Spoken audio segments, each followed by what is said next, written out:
This week has been good bipartisan cooperation and a string of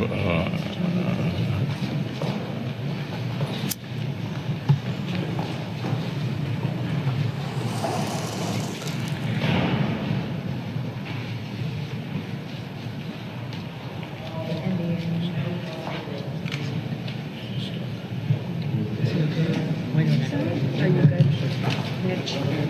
Okay, Mitch? Just checking. Anything else you want to say, or should we just go back to your office? Do you want to say anything else to the press? Our greatest threats are lesser evils, joining hands to hold us back. Worried looks from heartless people, tearful words from soulless hacks, faux concern from thieves and rapists, thoughts and prayers from Epstein's friends, moral laws from fascist racists, healthcare laws from Cigna's pens. Bought and sold progressive leaders say we're starving much too loud, but all I see are meaty speakers talking down to hungry crowds. Squad and all their sleazy leeches feast on workers plump with clout, stalk them through the tallest grassroots, track the unions, drag them down. Reap their labor, eat their labor, none too proud to suck it out, none too shamed to freeze your wage, then beg for change like fund me now. Rush me $20 or our democracy will surely drown. Rush me $20 so we can cluster bomb 100 towns. Rush me $20 and once you've emptied out your bank account, you'll get to say you've made us proud and BlackRock gets to take your house. Just rows and rows of perfect clones of vacant homes, raised to bones, then carried off by corporate crows, beneath a gaping sky where nothing lives and nothing grows, but hungry money swells and bloats, and money-hungry grifters gloat to fleece the coats and trust and votes of sheep and sacrificial goats. They coax their hopes like open throats, where leeches feast on helpless hosts. The offer sees their beast invoked. The BlackRock altar belches smoke.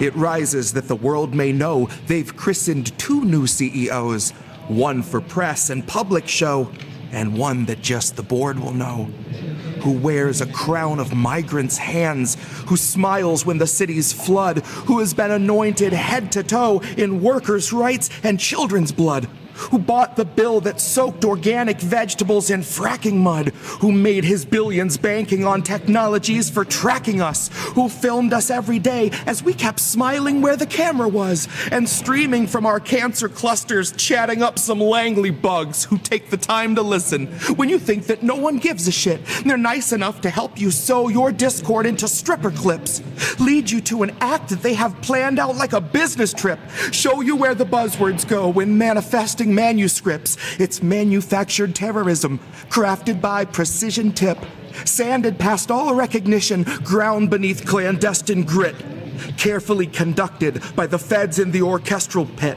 watched by millions, none the wiser, smiling wide, applauding it.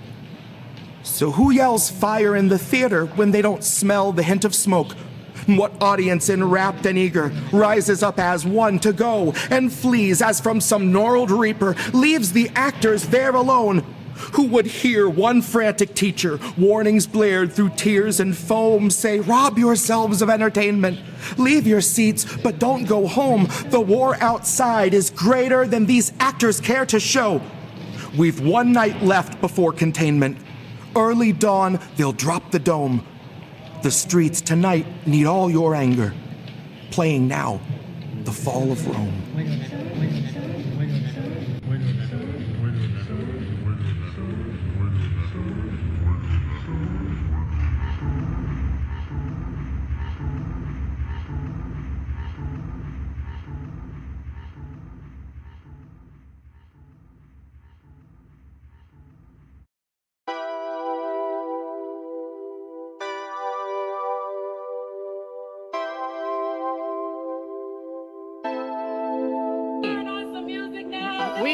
People still owe money. People still owe money. No.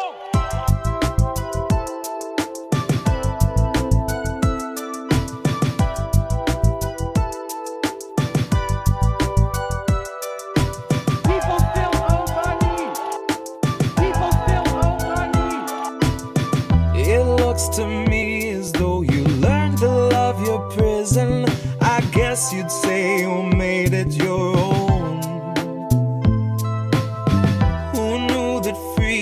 such a difficult decision. I bet you finally feel like you're home. Right in the center where the halves meet. You were proud of incremental half speeds. You were getting down in the AOC dance line, hands tied, nodding to the backbeat. You'll Secret Service dive in front of any representative alive, being asked for the very bare minimum.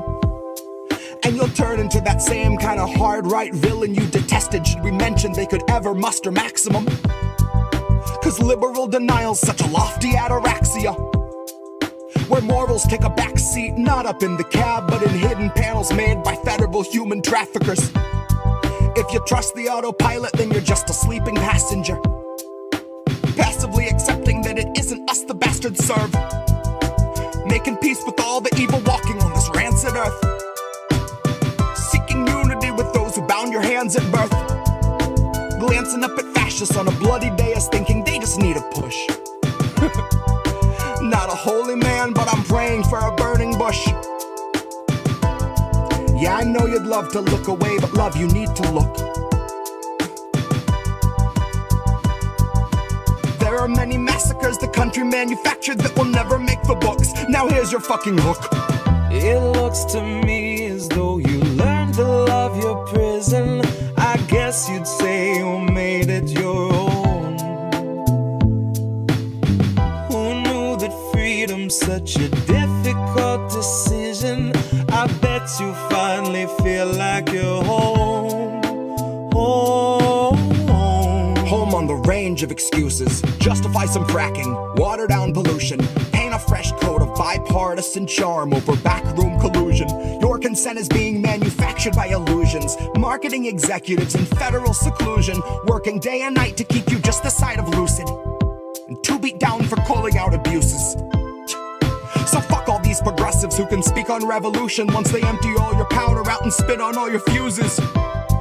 I prefer to judge a leader not by quality of tweets, but the six-figure book deals she chooses, donors he betrays, and donors that he'd gladly take a bullet before he refuses, slogans he reuses, buzzwords he produces, then he spews like mucus. Well, two can play at that. So here's the inner dialogue of every time I snap, and it's fine-tuned to ruthless, and saying politics are useless. Just a bunch of loose lips tweeting cute shit, power suits, taxpayer booze trips, bunker at the ready when the shoe flips, and there will be no news clips, there will just be People still owe money. People still owe money. No. It looks to me as though you learned to love your prison. I guess you'd say you made it your own. Who knew that freedom's such a difficult decision? I bet you finally feel like you're home.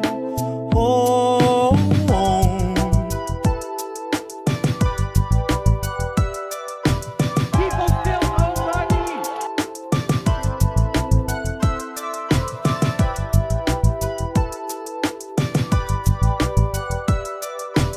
People still owe money.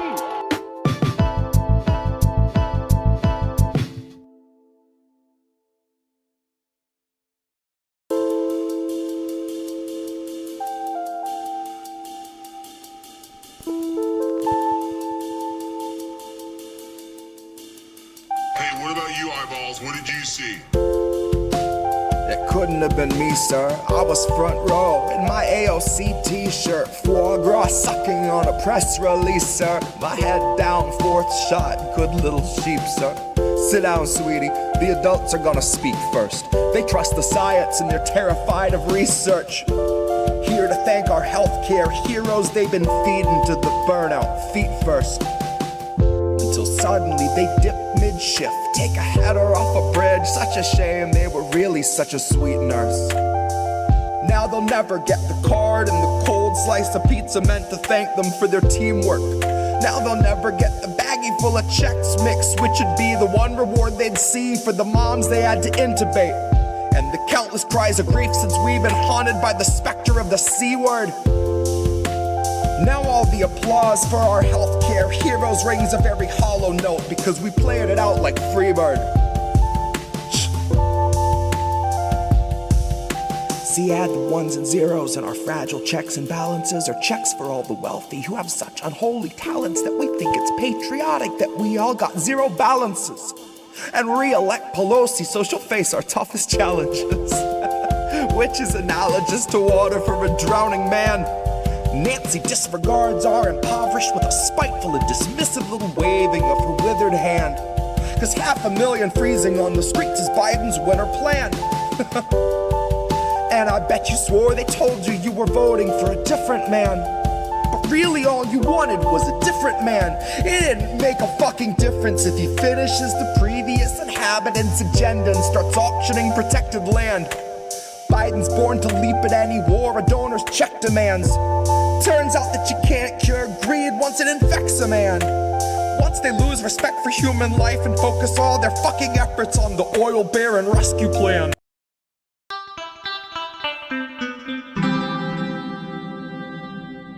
Who are these people? Who are these people? What's up, everyone? We're back. It's Tuesday night. It's July now. And we're like into July. You know, we were at the end of June and closing out the first 6 months of the year last time. Feels like we're already like into the second half of the year. Kieran Pine, thank you very much. Where are these people? They're right here. Everybody that needs to be here is here already or will be here soon. So good to see everybody.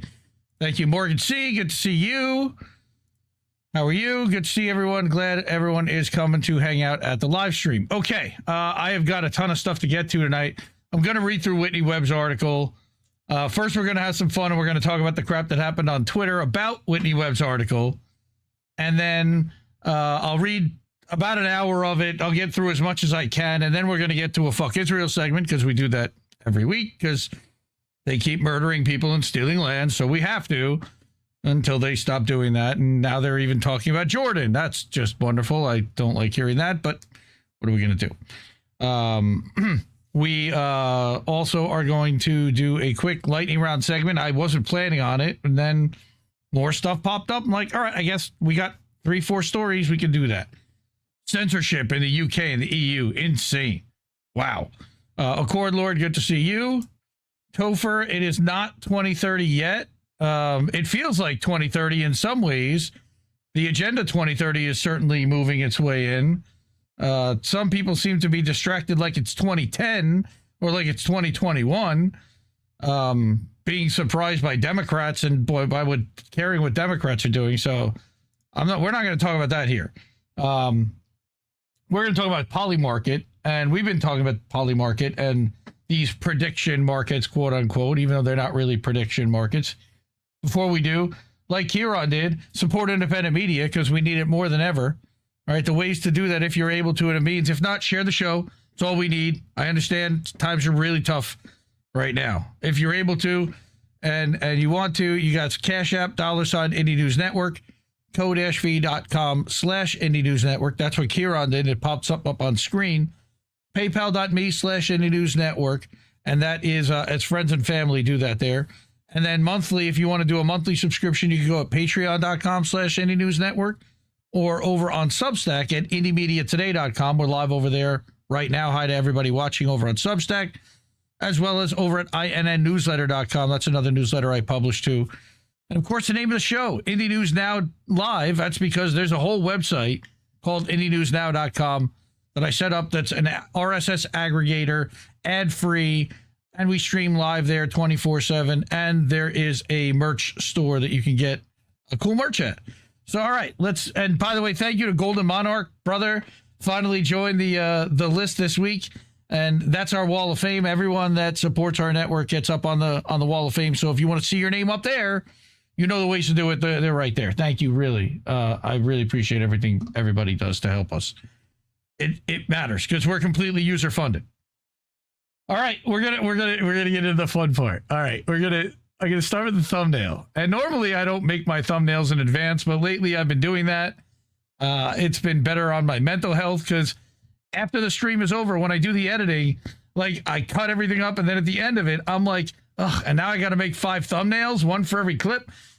This way I make them in advance, knowing what we're going to cover, and it's just easier on my brain. So now, what's happening here? Ratioed. And we're going to talk about how Whitney Webb, the great Whitney Webb Indie Media Award honoree, all right, published something about Polymarket, a new article. She made a tweet, and we heard from Nikita Bier. You're going to hear all about who he is and the hilarity that ensued beyond. So let's get into it.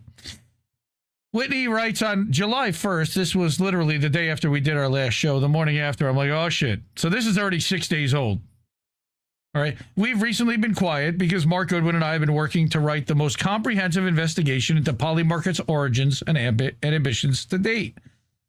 We found that Polymarket's official origin story, that Shane Copland founded the company alone in 2020 and then built the company in his bathroom, is a lie.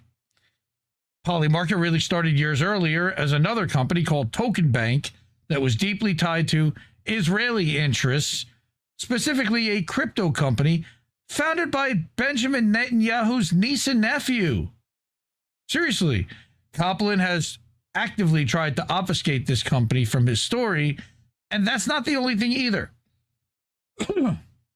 In part 1 of this 2-part series, we will unravel the real history of Polymarket, directly connecting the company to Peter Thiel's efforts to resurrect controversial DARPA programs from its now defunct Information Awareness Office. And like 2 years ago, I covered an article from Whitney about total information awareness. That was the program that was a DARPA program that it's like Morgan Freeman and Batman, where they would be able to map out the entire city and see and hear everything, know where everybody is based on signals. Okay, so what she's saying here is that Polymarket appears to have been chosen by Thiel and his associates to succeed in resurrecting DARPA's policy analysis market, where another Thiel-linked company, Augur, had previously failed. So he's already been trying this. Stay tuned for part 2, where we explore the current influence of the prediction markets and Polymarket, including how an insidious effort to have prediction markets replace representative democracy as a governance model is already slowly being implemented by the White House. And yes, Whitney is a TLAV contributor, TLAV also being an Indie Media Award honoree. That's the LastAmericanVagabond.com. For all your LastAmericanVagabond.needs, as Steve likes to say. That's one of my favorite things he says. So there's a link to part 1, and I'm going to read part 1. I'm going to get into reading as much of part 1 as we can get to. What ends up happening after that is hilarity ensues. Now, she publishes this at, 8:30 in the morning, 11:30 in the morning on July 1st. Well, the next morning, after it has gotten a little bit of traction, this guy, I think we've talked about him once before, Nikita Bier, he is the head of product for Twitter. And I looked a little bit further into him, and he's taken 2 other products to sale and sold them to large tech companies. He's a tech bro, Silicon Valley, who started working as head of product for Twitter July 1st in 2025. So he's been there literally a year. Thinking this way is a form of mental illness. Now, he's done mental gymnastics to cover for Israel multiple times. Everybody kind of knows this. All right. And right away, it's weird. First of all, why is the head of product of this platform commenting on an independent journalist's tweet about Polymarket and Peter Thiel? What's the link? There really doesn't appear to be any, but orders appear to have gone out to attack Whitney and to try to attack her reporting with ad hominem attacks. Notice he does not do anything to actually attack the substance of anything she's written. It's just a form of mental illness. And then that's his also code for anti-Semitism, of course. Everything is anti-Semitism because, of course, Netanyahu's niece and nephew were involved directly in, and Whitney will show you that link in her article. So my response to him, I saw this immediately. Now, when I found this, Nikita had about 400 likes and he had about 80 responses. And I'm like, oh, he's going to get ratioed something fierce. And I said, I see Steve's ratio wasn't enough for you this week. Should be interesting. Good luck. You're a clown. Now, what I was referring to here is that Steve Poikinen from Slow News Day and AM Wake Up, who we co-stream every weekday morning from 10 a.m. to about 1 p.m. Eastern. Steve had put up a thing earlier in the week about Flock. So Flock had posted a thing about catching kidnappers and doing mental gymnastics about Flock. And Steve ratios Flock. First of all, Flock's post initially has a couple of thousand likes, 100 likes. Steve's has 12,000. Then Nikita Bier weighs in. This is a few days before. The whole meme about Flock being bad was likely started by foreign adversaries. It wasn't the first time narratives to destroy American municipal infrastructure were boosted. Crazy that something benign as license plate readers on public roads has turned into the boogeyman. And then he gets, of course, community noted on his own platform, which is hilarious. All right. And once again, Steve says, wow, guy, you suck at running cover for the surveillance state, and ratios him. And Steve then says on his show this week, I don't think I've ever ratioed anybody that badly in my life. And you look at, he had 1.4 million views on his post. All right. And 1,200 likes. Really, really bad. Nobody's liking what he's doing. And he's getting a ton of responses. He's getting ratioed this way as well. 1,400 responses, all telling him he sucks and that he's lying and he doesn't know what he's talking about. So that was 4 days prior to this whole situation with Whitney. So I saw in the morning, or at 5 o'clock, oh boy, this is not going to end well for you. You're a clown. And literally 4 hours later, he's getting ratioed. Now the comments are already outweighing the likes. And the likes aren't going up and the comments are going crazy.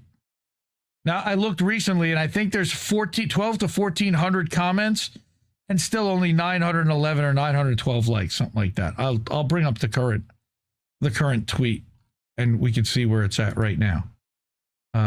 Here, 910, 1,400. There you go. So people are really not liking what this guy's doing. People are wondering why he's doing what he's doing. Worse is that his own tweet gets community noted that says there is nothing false in what Whitney Webb wrote. Everything she said is true and has sources to back it up. That was Grok. So somebody said, Grok, is this true? So Bizarro Baby points out that he's now somehow figured out how to remove, because he's the head of product, he removed the community note that was put up correcting his nonsense about this being mental illness, because it's not. It's an incredibly sourced, well-detailed article with facts, receipts, times, and dates. It's an investigation. And you can draw from it whatever you like. All right. So that's one of the other things that happened there. All right. And then somebody else points out that here's another tweet where they were showing from Polymarket that there was an influencer campaign right now happening with Polymarket that people aren't disclosing. Look at the quotes of this post to see who's being paid. And all you had to do is look at literally the quote tweets on that post. That was part of the rules to get paid. All right. This is illegal and a community note is necessary due to their lack of disclosure. That also got removed because they're hiding the conflicts of interest on behalf of their own advertisers. Gross. Here's more receipts showing that in June 2025, Twitter named Polymarket as its official prediction market partner. The collaboration integrates Polymarket's probability data,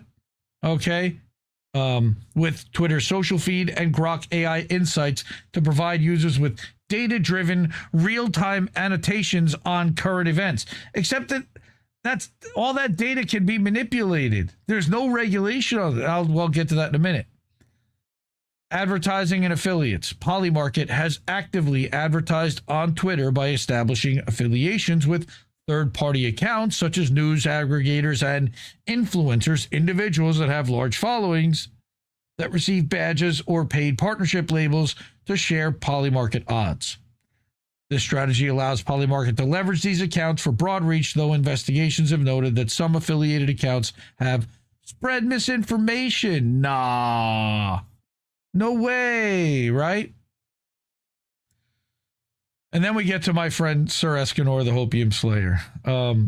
He is spicy. He can get people a little upset sometimes. I like his reporting. In this case, he had the receipts months and months prior to this on who was working with Polymarket. So what he pointed out here was that I told you months ago, nobody listened. Whitney Webb just confirmed what was already in the thread. Polymarket, the network behind it, the affiliates profiting from your outrage. He's got one part of it, all of it documented, all of it receipted, all of it ignored by the people who should have known better. That includes the names you still follow and defend. I don't follow and defend them because they're all blocked in my feed, like Nick Shirley and Ryan Matta. Okay, the thread stands. The receipts stand. Now, Ryan Matta's big on the anti-imperialist side, but he's not in it. He's more on the infiltration side, I feel like, from the other side. All right? The only thing that changes is that you can't pretend you didn't know anymore. Thank you for that, Whitney Webb. Team Truth has no room for people who knew and stayed quiet anyway. No heroes, no halos, and hopium. Amen. Because all of these people are flawed.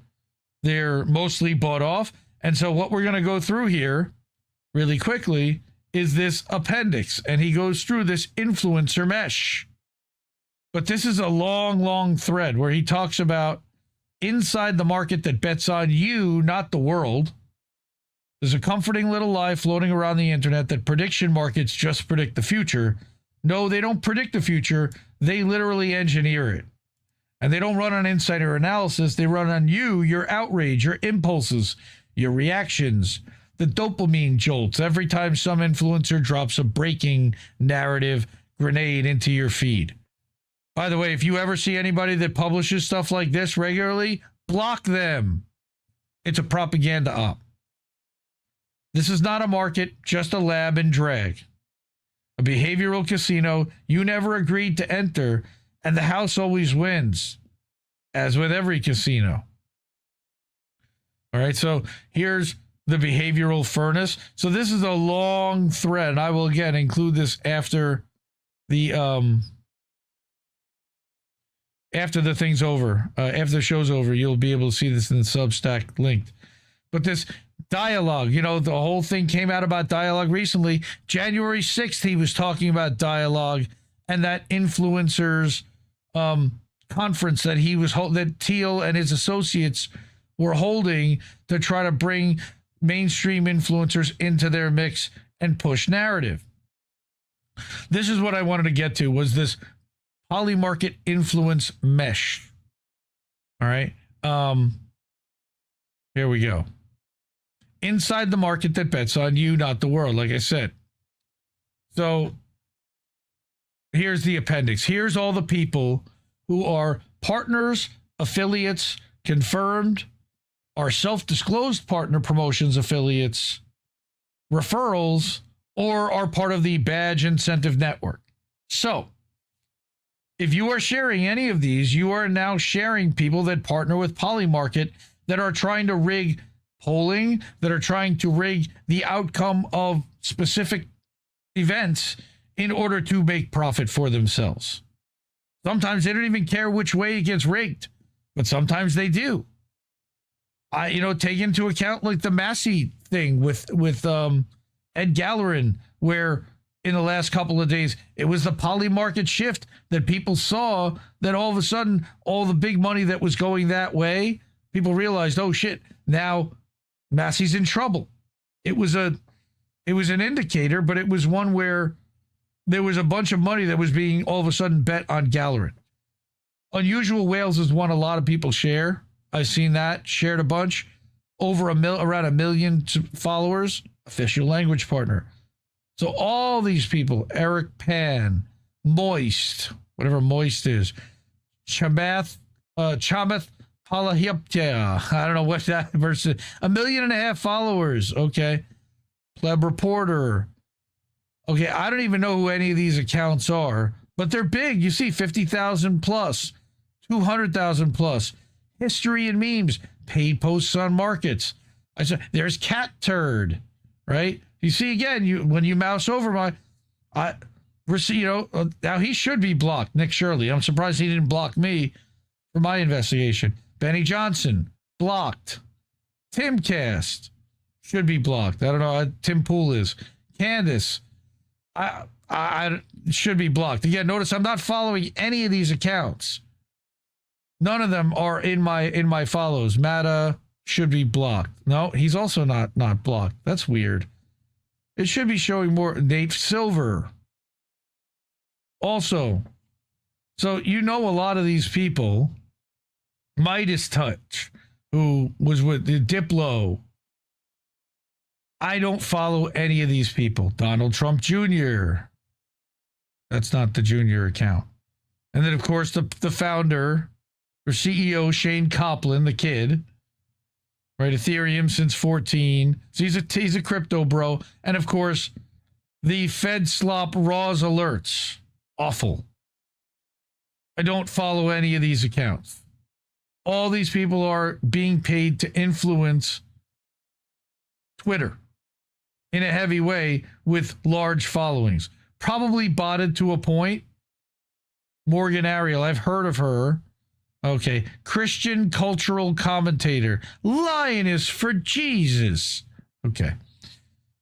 Sure. Jake Paul, people know who that guy is. Right? So all these people are being used to promote these these prediction markets. But like I said, they're not prediction markets. Here's other people. Sam Parker pushing this nonsense. All right.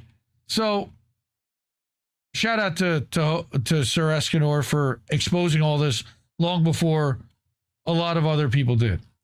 And also a reminder that we've been on this Polymarket stuff because back in March, we read a popular information article about how, they're betting on when we were going to invade Iran or bomb Iran, somebody from the inside. They were doing insider trading to rig these markets. And it turns out that Donald Trump Jr. is an advisor to both Polymarket and their competitor Kalshi. Don't know how that's possible, but somehow he's getting paid by both. So, that's the first part of it. And I figured it'd take me about 20 minutes to get through all of the nonsense that happened on Twitter and my hellos and intros to everybody. Next, I'm going to get to reading the Whitney Webb article that caused all of this stir. Because I started reading it. It's really freaking good. But yeah, I mean, it's basically, it's a gambling market. All right. So the article starts out, this is my thumbnail for it about the secret history of Polymarket. I'll read through in commentary. All right. So Mark Goodwin and Whitney Webb at Unlimited Hangout wrote this article together. It says it's a 55-minute read. That means it's a lot longer than that. Right. So the secret history of Polymarket, she said the part one of a two-part series exposing the truth behind the world's most popular prediction market and its dark ambitions to alter both markets and representative government forever. So I'm gonna start here. Let's blow this up. Shane Copland, who is now the world's youngest self-made billionaire, quote unquote, is the public face of what purports to be the world's largest crypto-powered prediction market, Polymarket. Copland and his alleged arch rival, Tariq Mansour of the competing prediction market platform Kalshi, recently buried the hatchet to create a new venture capital firm called 5cc Capital.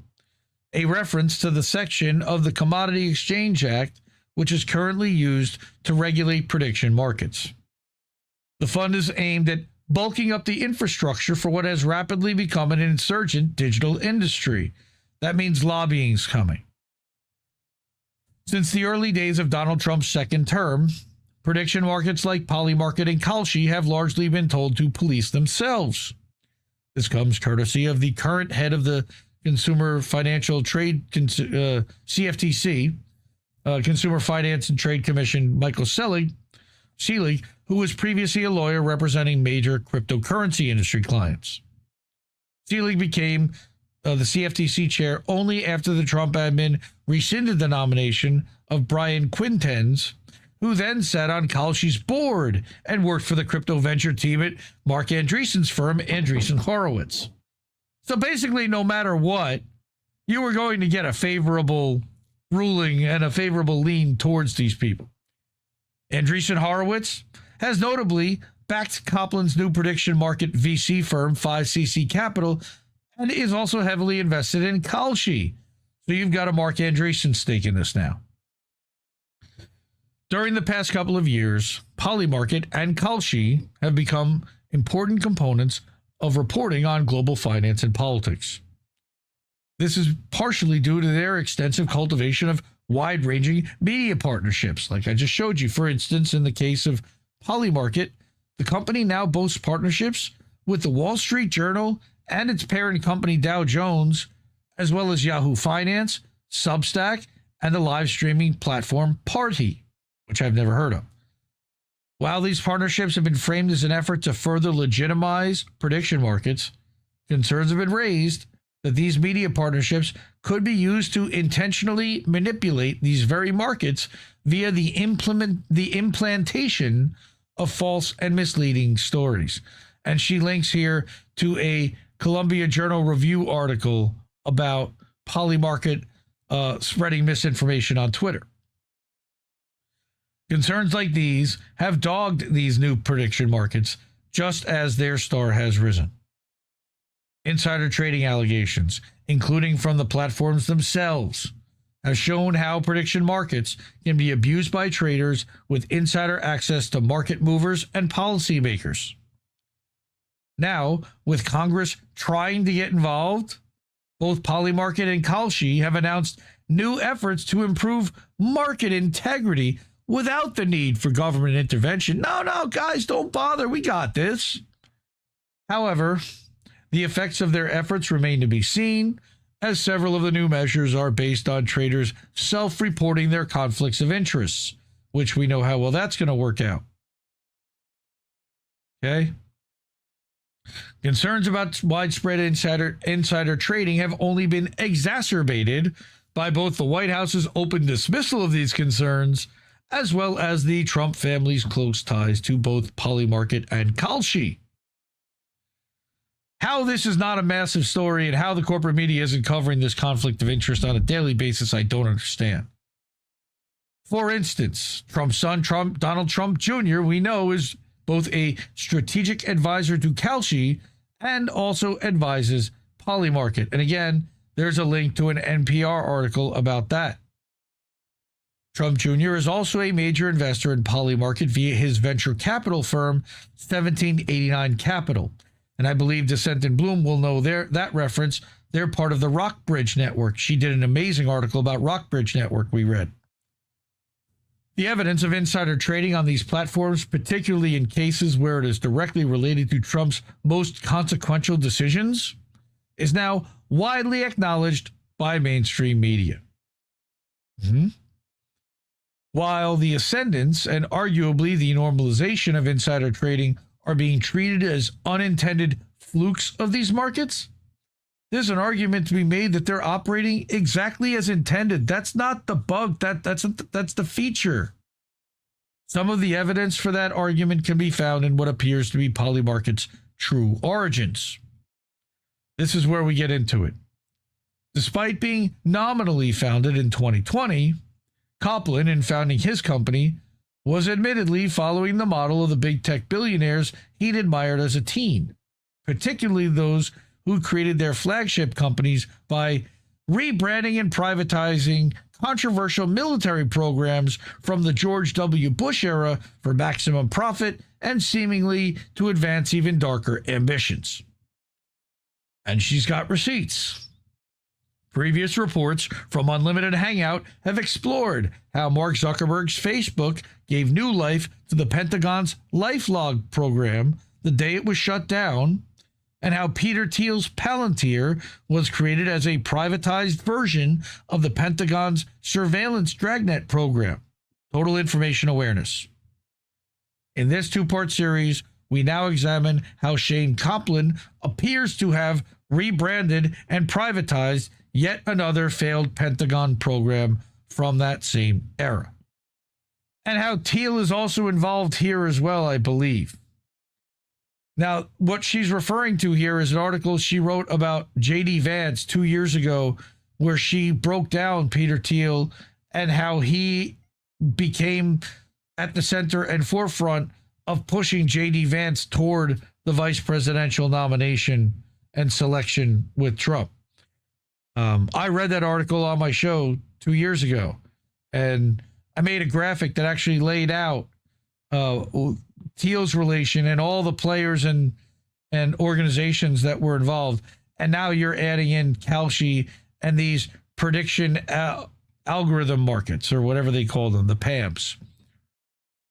By following in the footsteps of his admitted idol Zuckerberg, and then backed by funding from Thiel-linked sources, Coplin has managed to resurrect the policy analysis market, or PAM, like I just said, one of the most controversial Pentagon programs from its now defunct Information Awareness Office.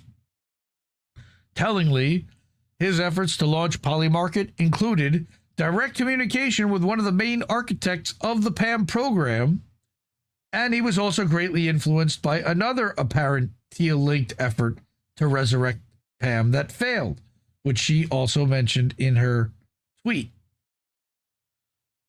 Importantly, Coplin's apparent rebrand of PAM, often referred to in the past as the terrorism futures market, is about more than just reaping mega profits in an era where insider trading and financial corruption are flourishing with the White House's blessing. As will be explored in part 2 of this series, an ulterior motive directly linked to Coplin's efforts aims to advance an extremely dystopian governance model that is of great interest to the tech billionaires now closely linked to Coplin and the dominant prediction market companies such as Peter Thiel and Mark Andreessen. I'm going to pause there for a second, say hey to everybody. Again, we're reading the Whitney Webb Mark Goodwin article from unlimitedhangout.com about Polymarket and its insidious, its origins and its insidious nature as well, where she then gives a brief history of the American prediction markets. And I'm going to glaze over this part because while it's important, I think a lot of this will come to light as we continue to read the article. So I'm going to skip to the next part where we get back into the late 90s and into 2000s. We talk about 92, 94. All this is important. This is an important exchange right here. They talk about the history of prediction markets. So the world's first betting market was called the Foresight Exchange, right? Where they traded something called credit bills. It was like fake money, kind of like cryptocurrency almost, right? Everyone had play money. Hanson's co-founders, all right, were employees of the Canadian government, Alberta Research Council. All right. James and Morgan became interested in this paper that outlined the concept of idea futures and decided to make this ideas a reality. Right. So he had written a paper for visiting researcher for the Foresight Institute. So Foresight became this prediction market. So then that evolved into, and people remember the Hollywood Stock Exchange, HSX. Again, with fake money, they'll give you a certain amount of fake money and you can invest in certain actors or movies or whatever, and then grow your portfolio. All right. Guess who was involved in this? And I know Golden Monarch remembers. Max Kaiser of the Bitcoin lunatic and RT fame, all right? Movies were incidentally the focus of the world's next prediction market, the Hollywood Stock Exchange market, HSX. Founded in 1996. Again, prediction markets go back 30 years. Described by the New York Times as a virtual stock market of fake stocks and fake money with such a fanatic following that players are offering hundreds of real dollars to buy a make-believe portfolio, a digital basket of actors and movies. It was insane. Created by two men who were at that point best known as veterans of Wall Street, but had since become better known for other pursuits, like Max Kaiser, who went on to become best known for his early and often eccentric evangelism of Bitcoin, while the other co-founder, Michael Burns, is now best known for his top role at Lionsgate Films. So there's a biography about him. So this is really interesting. Guess who else ties into this? Our Commerce Secretary, Mr. Nutlick. In 2001, something else happened in 2001. Along with its critically important patents, which was acquired by Cantor Fitzgerald, the American financial services firm long held by the current Commerce Secretary Howard Lutnick, a.k.a. Nutlick. Lutnick and Cantor had planned to do away with HSX's play money and lead the push to turn speculation on movie performance into real money via commodity futures contracts. In other words, they sought to pioneer a film futures market.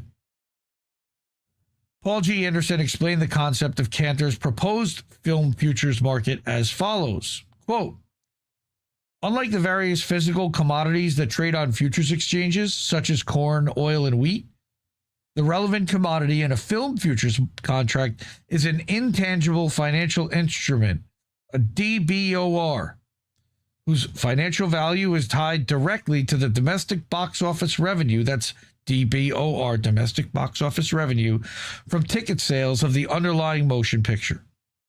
Thus, any film futures contract is an agreement to buy or sell DBORs at an agreed-upon price, regardless of the market value at the time that cash settlement is due. All right, that's like options in a way.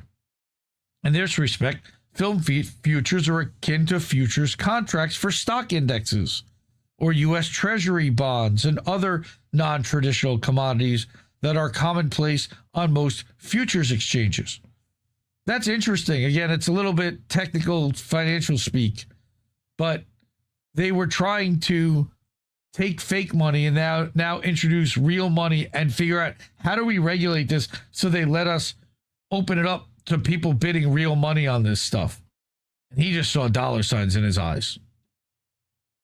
Cantor's initial push for the film futures market was closely related to the efforts of the Republican-led Congress to pass the Commodity Futures Modernization Act in 2001, a law which facilitated, among other things, the exotic trading instruments that later played a significant role in the 2008 economic crisis, meaning derivative swaps, all right, credit default swaps. Those are the exotic trading instruments that Whitney's referring to. But what's crazy is that roughly 4 months after acquiring the Hollywood Stock Exchange, Cantor Fitzgerald's main location in New York City was obliterated during the 9/11 attacks. They were on the 102nd floor of the World Trade Center, with Lutnick being among the small handful of survivors who happened to be out of the office when the towers were struck. Wow, what a miracle. How lucky. Just like Lucky Larry. As a result of the massive loss of employees and company assets, Lutnick's efforts to merge play money prediction markets with futures trading were delayed until roughly 2007, when he and Cantor began to revive their prior efforts to pursue film futures. So, what happens? Lutnick then hires Rich Jacobs. Again, these names are going to matter because they end up coming to light later on as Polymarket really starts to get going. These people continue to resurface. So again, Rich Jacobs, who was a derivative specialist, Together with Lutnick, they mounted a congressional charm offensive. By 2010, they had managed to get approval from the CFTC. However, due to congressional opposition related to the 2008 financial crisis and also from the MPAA, their efforts were for naught. The negative mood, both in Congress and beyond, saw a clause added to the Dodd-Frank Act that saw the domestic trading of film futures explicitly banned. Yeah, that sucked for Howie. But he's got an asset that he's just sitting on, waiting for the right moment. While his efforts to legalize real money prediction markets alongside Howard Lutnick may have failed, Rich Jacobs has since become the head of market expansion for Polymarket. They don't die, they multiply. So, DARPA discovers prediction markets. Let's go back a little bit to early 2000s. Robin Hanson, who was the inventor of IDF futures, who had helped create the Foresight Exchange, got his biggest break to expand on his ideas and develop a new prediction market just a few months before Cantor Fitzgerald acquired the Hollywood Stock Exchange with the hopes of building an unconventional futures market. That break came courtesy of the Department of Defense, now the Department of War, and its sub-agency, DARPA. Sometime in the year 2000, sorry, that's a Conan O'Brien reference for all the old people. Michael Foster, a DARPA program manager working on quantum computer research backed by the National Science Foundation, learned of Hanson's efforts as well as those of the IEM, that's the first market. Foster then convinced colleagues at DARPA that their agency should fund research into prediction markets that could potentially be used to guide public policy decision-making. This was notably years before Hanson independently developed his ideas of futarchy, all right, which posits using prediction markets as a system of public governance.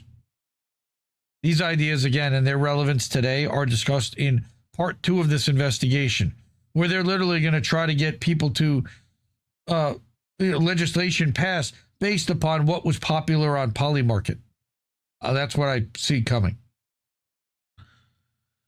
Okay, DARPA was also interested in prediction markets for other reasons, as some of the agency's managers also believed that a prediction market could serve as an aggregation mechanism capable of bypassing bureaucratic and political obstacles to information sharing among U.S. national security agencies. This belief is directly related to efforts of those same national security agencies immediately after the 9/11 attacks to blame the siloing of information, we've seen this before, within agencies for the supposed failure of imagination that allowed the attacks to occur despite the ostensible efforts of the U.S. intelligence apparatus and the warnings, and maybe it was an inside job, of course it was, but okay, YouTube, don't suspend my channel. This is, of course, despite the copious evidence pointing to the direct involvement of intelligence agencies in the 9/11 attacks. And she's got receipts, probably the Corbett report, there it is. All right, in the 9/11 attacks and in the efforts to stifle any meaningful investigation into those attacks. Yet we watched the 9/11 in 5 minutes a couple of months ago in the lightning round. Just one of the best pieces of work ever done on the internet. Nevertheless, the intelligence community's own narrative, backed by intelligence-linked contractors like Oracle's Larry Ellison, was that extensive information sharing between federal agencies and their main contractors was necessary to prevent another 9/11-style attack from occurring. These narratives then set the stage for the deployment of intelligence-linked software programs that were promoted as solving these problems.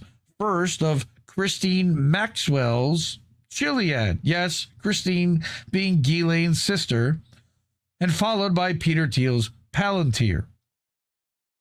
Then CIA Chief Information Officer Alan Wade was closely connected to the origins of both Chiliad and Palantir. He had also been a close working partner of the DARPA office that would later host the surveillance program Total Information Awareness, a Palantir predecessor, as well as the DARPA-backed prediction market Hansen would help create. So this guy, Alan Wade, he's a behind-the-scenes guy alongside John Poindexter that pushed all of these things forward.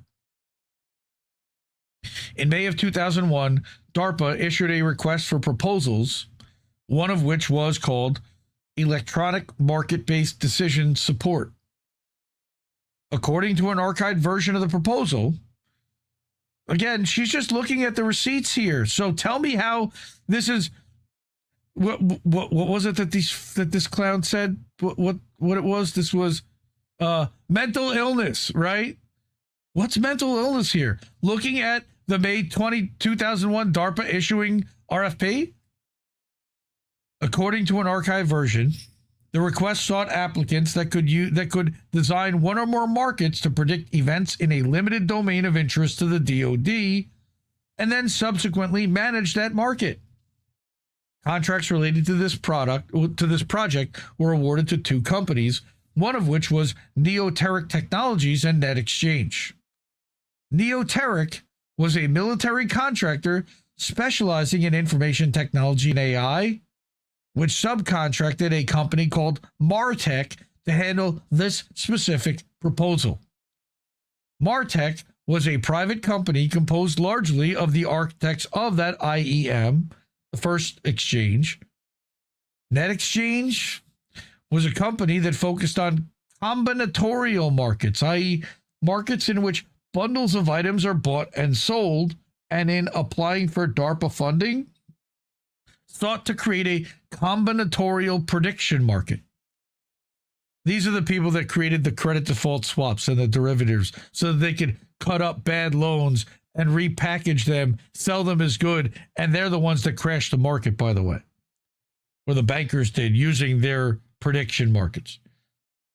Hansen, then teaching at George Mason University, as well as another George Mason professor, David Porter, were recruited to work for NetExchange's program, which would later become known as the Policy Analysis Market, or PAM. Hansen also served as the system architect for PAM. So he wasn't just any normal guy, he was the guy. Also consulted on this program was the team of tradesports.com/intrade, an Ireland-based prediction market funded by Paul Tudor Jones, Stan Druckenmiller, and Rupert Murdoch. So now you've got foreign investment and foreign-based companies getting involved in DARPA military projects. That's not good. It's then Chief Executive John Delaney, who later died while scaling Mount Everest in 2011, nothing suspicious there, told the UK's Evening Standard that it had additionally offered DARPA and PAM its data service and assistance. A year later, in 2002, Michael Foster's DARPA program, Futures Markets Applied to Prediction, or Future Map, which had included the Hansen-affiliated PAM, was placed within a newly created office at DARPA called the Information Awareness Office, the IAO. The office had been created at the behest of John Poindexter, like I said, known simultaneously for being the highest-ranking Reagan administration official convicted in relation to the Iran-Contra scandal, and also for being the godfather of modern surveillance. He's a lot less known for that. Again, that's New York Magazine from September of 2020, from Palantir, inside Thiel and Karp. Poindexter was subsequently hired as a DARPA executive and put in charge of the new office he had lobbied for, IAO. IAO's flagship program, Total Information Awareness, an unprecedented surveillance dragnet that sought to develop predictive applications for national security and law enforcement, similar to pre-crime, was also Poindexter's brainchild. The IAO also housed various projects aside from TIA, Total Information Awareness, such as Foster's Future Map program, of which Hansen's PAM was a part. So all of this is under one umbrella, all government run. But what happens is the government decides that this stuff is best run under private eyes without government oversight. So they offload it. Here we go. Just like TIA, the goal of PAM and Future Map at large was avoiding surprise and predicting future events. Whereas Total Information Awareness sought to predict terrorist and criminal activity before it could occur through mass surveillance of Americans' daily activities, PAM focused on using market-based techniques for similar ends. However, in the case of PAM, its efforts to predict events included but went far beyond terrorism. PAM also sought to focus on global and regional political stability, predicting the timing and impact of emerging technologies, predicting the outcomes of advanced technology and other future events of interest to the Defense Department. Also, by the way, they are connected to the CIA, so they have unique insight into this information. All right. Hansen has noted that other areas of interest also included growth rates or oil prices. So again, we're getting back to the history of how Polymarket came to be, how it came to exist, how the government created it, how the government used it, and then decided to offload it and make it a private thing that Peter Thiel got his grubby fingers on and handed to one of his buddies. Okay, TIA and PAM, along with the vast majority of the programs housed within the IAO, were intended to interface. Put differently, PAM and other IAO programs were created with the intention of being directly connected to Total Information Awareness, aka Palantir, and to each other in order to improve the accuracy of predictions. That's being able to predict your behavior before you ever do it. This is even reflected in the logos of PAM and TIA. The IAO, or the Information Awareness Office, or Total Information Awareness logos were seeing eyes with surveillance, shows a one-eyed pyramid surveilling the entire Earth, flanked by the phrase "science is power" in Latin. The PAM logo places the pyramid within the letter A, and that pyramid, like the TIA pyramid, is also surveilling the Earth while also shooting out a beam from its opposite side that touches a market graph. So now connect all of this to the data centers also. There's the logos. So there's your all-seeing eye looking at the world and touching a graph with a rainbow, and you got the all-seeing eye looking at the world there. PAM not only involved Hansen and the DARPA contractor that employed him, NetExchange, but also intimately involved the Economist magazine's Economist's Intelligence Unit. Also important. Why? Though most know The Economist for its media publications, the EIU offers its services to businesses and governments and provides them with forecasting and advisory services. Gartner and other companies also provide this level of forecasting. They offer, among other services, reports on the economic, political, and business environments in 205 countries to help their clients understand how the world is changing and how that creates opportunities to be seized and risks to be managed. When companies look to potentially enter a new country or a new market, they will reach out to a company like this to get a market dump of research about the country. And will their product, and then do some type of market testing to identify if their product or solution will fit in that market. All right. According to the new PAM website, The Economist Intelligence Unit was working with the Net Exchange to collect and process the data on which the securities in PAM are based, and then to assess the value of the securities when they mature. Not really a surprise. But they needed some data from the market, and they're getting that from The Economist. Coincidentally, around that time that the EIU was becoming involved with DARPA and PAM, there's a name we know, Lynn Forrester de Rothschild and her husband, Evelyn de Rothschild, who boasted close ties to figures like Henry Kissinger and Jeffrey Epstein and the Clintons, sought a 26.9% stake in The Economist's parent company, which was finalized in 2003. So now you've got the Rothschilds in control of this EIU and the reporting that it's putting out.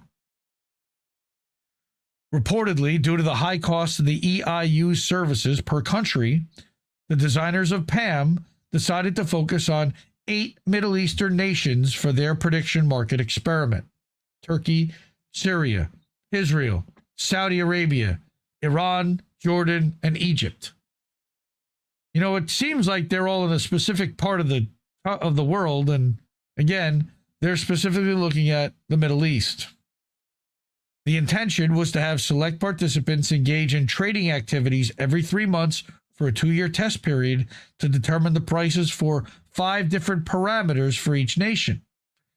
They included U.S. financial involvement in each, U.S. military activity in each, that nation's economic growth, the level of political instability, and its own military's activities. So you got 5 different things here. They should have bullet pointed this, made it easier. Traders were also expected to predict values for common economic indicators like GDP, as well as security indicators such as casualties resulting from terror attacks in the West and casualties of the U.S. military. Like literally, they had to. Yes, they're now expecting to predict the value. How many people were they going to lose in the next year from a terror attack? That was part of this market. The chosen traders could also trade futures on future events that might occur within any of the 8 Middle Eastern nations. None of these people might be connected to the CIA or the Mossad to engineer any of these things to actually happen so that they know that when it actually happens, what happens to the prediction markets. Nah, that could never have happened, right? I'm just speculating. Hansen expands on this in an article he later writes about PAM and its efforts, stating that traders would be allowed to predict millions of combinations of the parameters, such as how moving U.S. troops out of Saudi Arabia would affect political stability there, how that would affect stability of the neighboring nations, and how all that might change oil prices. Or maybe if they block the Strait of Hormuz, maybe they game that out. Can't imagine. Similar trades could, for example, have predicted the local and global consequences of invading Iraq had the markets already been ready at that point. Ridiculous. Yes, I agree, Natalie. This is so fucked. Okay. And this was, again, happening 20 years ago. But it got shelved because of the financial crisis. So initially, the goal was to have the select traders who used PAM be employees of the U.S. federal intelligence agencies. However, this became complicated by the legal barriers around conditional transfers of funds between federal agencies. Instead of having employees of different intelligence agencies compete, PAM then sought to recruit its traders from a single intelligence agency. However, no agency reportedly showed enough interest. Sure. As a result, they decided to open the market to select members of the public, which they were only able to do because as agents of the Defense Department, they were technically exempt from anti-gambling laws. This is insane. The architects of PAM had intended to launch test operations in September 2003 with a full launch plan for January 2004. However, that timeline got interrupted when PAM became the target of significant congressional and media criticism in July 2003 which saw Pam publicly branded as the terrorism futures market. Yes, cookies, that's right. All of this is the precursor to Polymarket and Kalshi. This is how they had the prediction markets laid out for the Defense Department and DARPA. This is a Whitney Webb and Mark Goodwin article from Unlimited Hangout that was published last week. Okay, that's exactly what happened. So she's going into the history of prediction markets and how this all leads into Peter Thiel bringing this idea to Shane Coplin and, hey, here's an idea to create out of your garage, and then gets Defense Department support for it. But the problem here, again, was that the terrorism futures market, i.e. PAM, was intensified by the earlier scrutiny of this Total Information Awareness Program that, like PAM, was housed under that Poindexter-run department at DARPA. So on July 28, 2003, you had two Democrats, Ron Wyden, he's still around from Oregon, and Byron Dorgan, held a joint press conference where they criticized DARPA for spending millions of dollars on some kind of fantasy league terror game, which they argued was absurd and frankly ought to make every American angry. Those sympathetic to Pam's ambitions later pointed out that Wyden and Dorgan had held their press conference when DARPA's public relations manager was out of the office and unreachable, thus depriving that agency of a chance to offer a timely and informed response to the senator's allegations. Whether they knew that in advance and scheduled it to make sure that they couldn't respond accurately and quickly, I don't know, maybe. A day later, the New York Times described PAM as an online futures trading market, disclosed today by critics, in which anonymous speculators would bet on forecasting terrorist attacks, assassinations, and coups. Following the Times' lead story, a litany of negative articles quickly appeared in the nation's press shortly thereafter, and on July 29, 2003, the Pentagon announced that it would abandon its plans to make PAM a reality. Public and congressional concern over both PAM as well as Total Information resulted in Congress cutting the funding for that office entirely via legislation that was signed into law in September of 2003. So now it gets cut, and immediately Total Information Awareness gets bought and turns into Palantir, like within months. Hansen has since expressed his views on the events that led to the shuttering of PAM and seems to regard the efforts of Wyden and Dorgan as somewhere between misguided and outright dishonest. In addition, in a 2021 interview with Richard Hanania, not a guy I like, but still, Hansen also expressed his view that PAM had largely failed because 2 years after 9/11, people were no longer afraid enough. He stated that the following about what he described as his betting market publicity fiasco in 2003. Right? This was soon after 9/11, and just 2 years later, people looked at the betting markets and said, "Oh, you're betting on death? That's terrible. You have to shut them down." If they were really scared of terror attacks, if they were actually feeling a large degree of threat, they would have said, "To heck with this rule against betting on death. Let's turn on these markets. Let's find out where the attacks are going to be so we can stop them." Sure. Because at that time in 2021, well, I don't know. Again, that's which guy? That's Porter, I think, or Hansen. I don't know if Hansen has a stake in Polymarket or in prediction markets at this point. But remember, we're privatizing the Information Awareness Office. All right. So that's where Peter Thiel and Poindexter's dream comes into fruition and becomes a private company that no longer has congressional oversight to worry about.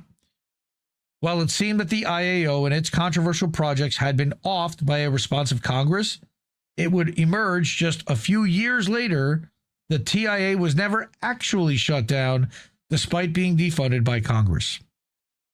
Not only were various aspects of Total Information Awareness and other Information Awareness Office projects covertly divided among U.S. military and intelligence agencies, but the core surveillance software the TIA had planned to wield began to be developed by the private company now known as Palantir, with considerable help coming from John Poindexter himself, as well as the CIA's chief information officer at the time, Alan Wade. I mentioned that name before.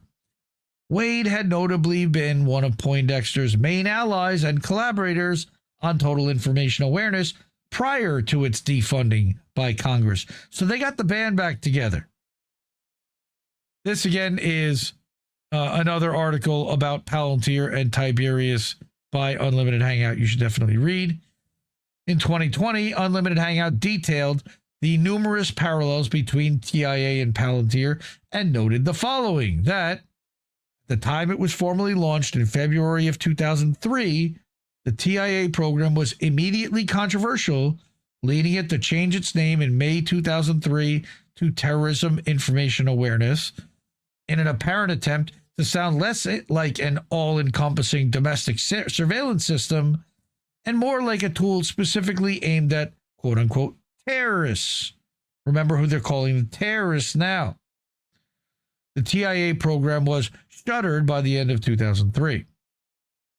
The same month as the TIA name change, and with a growing backlash against the program, Peter Thiel incorporated Palantir. Thiel, however, had begun creating the software behind Palantir months in advance, though he claims he can't recall exactly when. I mean, those details are really foggy now. All right. Thiel, Karp, and other Palantir co-founders like Joe Lonsdale claimed for years that the company had been founded in 2004, despite the paperwork of Palantir's incorporation by Thiel directly contradicting this claim. They lie through their teeth. Even when the receipts show that they're lying, they don't care. They continue to double down. Also in 2003, apparently soon after Thiel formally created Palantir, arch neocon Richie Pearl called Poindexter, saying that he wanted to introduce the architect of TIA to two Silicon Valley entrepreneurs, Thiel and Karp. According to a report in New York Magazine, Poindexter was precisely the person whom Thiel and Karp wanted to meet, mainly because their new company was similar in ambition to what Poindexter had tried to create at the Pentagon, that is, total information awareness. During that meeting, Thiel and Karp sought to pick the brain of the man now widely viewed as the godfather of modern surveillance, unquote. That unholy meeting, in addition to the above parallels, there's also the added fact that Palantir's supposedly novel selective revelation functionality, an alleged privacy safeguard, as well as Palantir's immutable log concept are not novel at all and were borrowed clearly from total information awareness. It's also of note that Palantir's software stemmed from an anti-fraud algorithm called Igor, created by Thiel and Max Levchin at the company they co-founded, PayPal. Yes, PayPal Mafia. In a controversial conversation with Charlie Rose in 2013, Levchin explained that, quote, when we were working on security and anti-fraud measures at PayPal, i.e. what would become the basis for Palantir, we collaborated with every imaginable 3- and 4-letter agency, and those were some of the best, most productive relationships I've had as a business person. While Poindexter's own role in the privatization of total information awareness into what is now Palantir was recently noted, the CIA and its chief information officer, Alan Wade, were also intimately involved in privatizing TIA, which was also reported in Unlimited Hangout. I believe this again was in 2024. She reported this. Soon after Palantir's incorporation, though the exact timing and details of the investment remain hidden from the public, CIA's In-Q-Tel became the company's first backer, aside from Thiel himself giving it an estimated $2 million. In-Q-Tel's stake in Palantir would not be publicly reported until mid-2006. Why would that be? The money was certainly useful. In addition, Alex Karp recently told the New York Times that, quote, the real value of the In-Q-Tel investment was that it gave Palantir access to the CIA analysts who were its intended clients. They gave them the software in order to develop it. A key figure in the making of In-Q-Tel investments during this period, including Palantir, was CIA Chief Information Officer at the time, Alan Wade. Are we seeing a pattern here between Wade, Thiel, Poindexter, and now Karp? The CIA would continue to be intimately involved with Palantir well past this point. In fact, they became connected to such an extent that it's perfectly reasonable to argue that they are, for all intents and purposes, a CIA front company. For instance, in following the In-Q-Tel investment in Palantir shortly after it was incorporated in 2003, the CIA was Palantir's sole client until 2008, and as Carpet stated, CIA analysts were always the company's intended clients. One of the company's two top engineers, one of Palantir's top two engineers at the time, Aki Jain, recalled making hundreds of trips to CIA headquarters between 2005 and 2009, where the CIA tested and tweaked, quote unquote, Palantir's products. Palantir has since gone on to become a contractor to all 18 U.S. intelligence agencies and, of course, much more. And again, here's the military origins of Facebook. That's another talking about how it was DARPA run from LifeLog. All right, I'll go a little bit longer, then we'll cut out to some more stuff. But this is really fascinating stuff. This is great stuff from Whitney and Mark. At the same time that Peter Thiel was devising the privatization of total information awareness with his fellow Palantir co-founders, John Poindexter and Alan Wade, he was also suspiciously present in the apparent privatization of yet another DARPA project called LifeLog. Again, LifeLog at DARPA was overseen by Poindexter's close friend Douglas Gage, though it wasn't housed under the formerly Poindexter-run IAO office as TIA and PAM had been. LifeLog aimed to, and now LifeLog again was part of DARPA, right? Not IAO. Now, LifeLog aimed to build a database tracking a person's entire existence that included an individual's relationships and communications, their phone calls and mail, etc., their media consumption habits, their purchases, and much more in order to be able to build a digital record of everything an individual says, sees, or does. LifeLog would then take this unstructured data and organize it into a discrete episode or snapshots while also mapping out relationships, memories, events, and experiences. Kind of a total information awareness if you don't, if you're not paying attention. Here she pointed out in Unlimited Hangout in 2021, the information that LifeLog gleaned from an individual's every interaction with technology would be combined with the information obtained from a GPS transmitter that tracked and documented the person's location, audiovisual sensors that recorded what the person saw and said, as well as biomedical monitors like Apple Watches that gauge the person's health.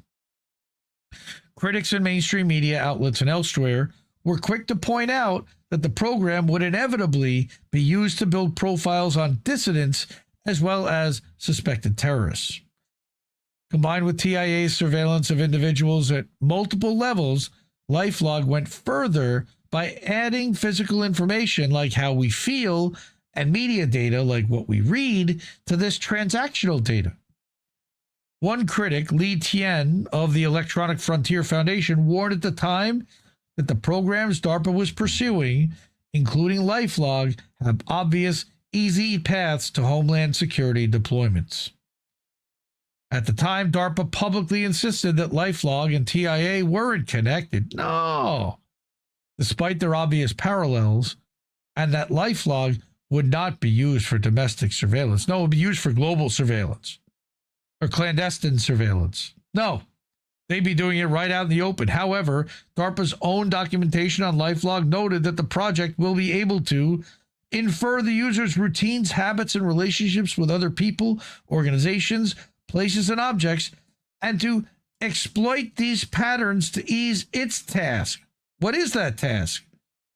Which acknowledged its potential use as a tool of mass surveillance. Ding, ding, ding, ding, ding. The cloud of scandal that had enshrouded TIA and PAM soon came for LifeLog. For instance, Stephen Aftergood of the Federation of American Scientists told Wired at the time that LifeLog has the potential to become something like TIA cubed. Unlimited Hangout's reporting on the topic continued as follows. The firestorm of criticism of LifeLog took its program manager, Doug Gage, by surprise, and Gage has continued to assert that the program's critics completely mischaracterized the goals and ambitions of the project. Sure. Despite Gage's protests and those of LifeLog's would-be researchers and other supporters, the project was publicly nixed on February 4th, 2004. DARPA never provided an explanation for its quiet move to shutter LifeLog, with a spokesman stating only that it was related to a change in priorities for the agency. On DARPA Director Tony Tether's decision to kill LifeLog, Gage later told Vice, quote, "I think he'd been burnt out so badly with TIA that he didn't want to deal with any further controversy with LifeLog. The death of LifeLog was collateral damage tied to the death of TIA," unquote. I disagree. I think Peter Thiel had his grubby hands in this with Poindexter and all their buddies to make sure that this got shuttered, shelved, stuck in a box, and offloaded to In-Q-Tel. Fortuitously, for those supporting the goals and ambitions of LifeLog, a company that turned out to be its private sector analog was born on the same day that LifeLog's cancellation was announced. How fortunate! On February 4th, 2004, what is now known as the world's largest social network, Facebook, launched its website and quickly rose to the top of the social media roost, leaving other social media companies of the era in the dust.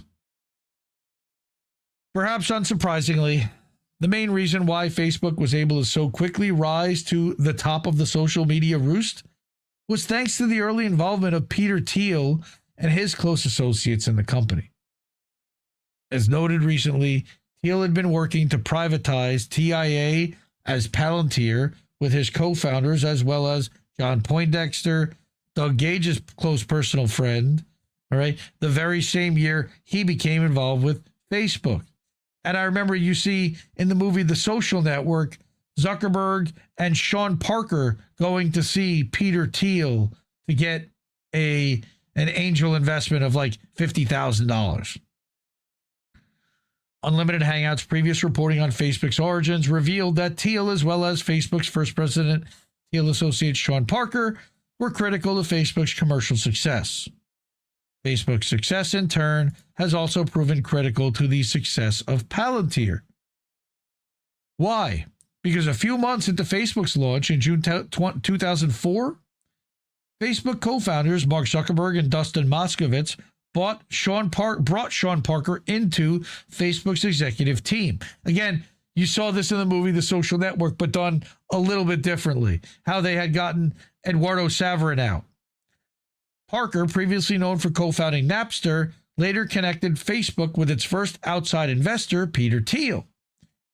As discussed, Thiel at that time, in coordination with the CIA, was actively trying to resurrect controversial DARPA programs that had been dismantled the previous year. Notably, Sean Parker, who became Facebook's first president, also had a history with the CIA, which recruited him at the age of 16, soon after he'd been busted by the FBI for hacking a corporate and military database. Thanks to Parker, in September 2004, Thiel formally acquired, $500,000 worth of Facebook shares. I said 50,000. It was $500,000 and was added to its board. Parker maintained close ties to Facebook as well as to Thiel, with Parker being hired as a managing partner of Thiel's Founders Fund in 2006. Yeah, Parker's dirty too.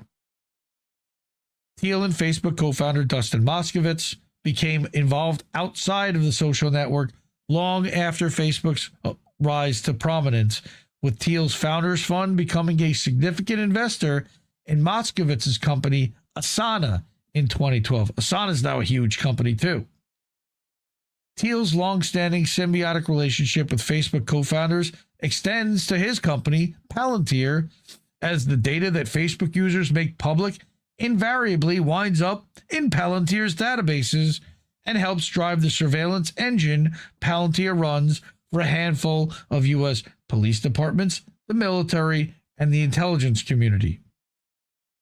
Peter Thiel was connected to another company early on that he's no longer connected to, where he's getting data that's fed into Palantir. They're called Rumble. We're streaming there right now.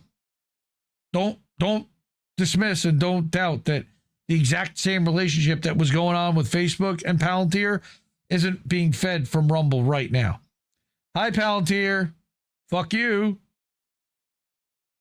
In the case of the Facebook Cambridge Analytica data scandal, Palantir was also involved in utilizing Facebook data to benefit the 2016 Trump presidential campaign.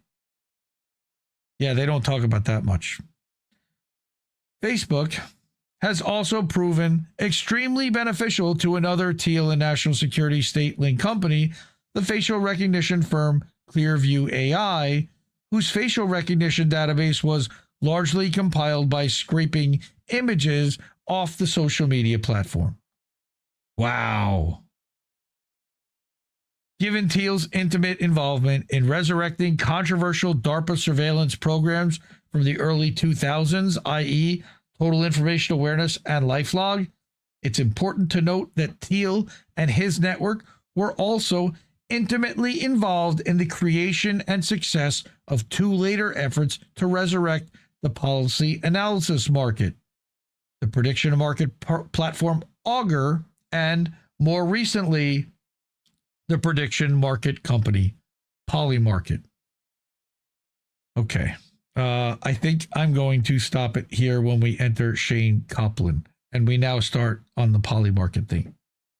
Because I do have a substantial Fuck Israel segment and some other stuff to get to. Again, this article is in Unlimited Hangout.com, written by Whitney, Webb, and Mark Goodwin. There is a link in all of the chats that I just dropped to the article if you want to read the rest yourself.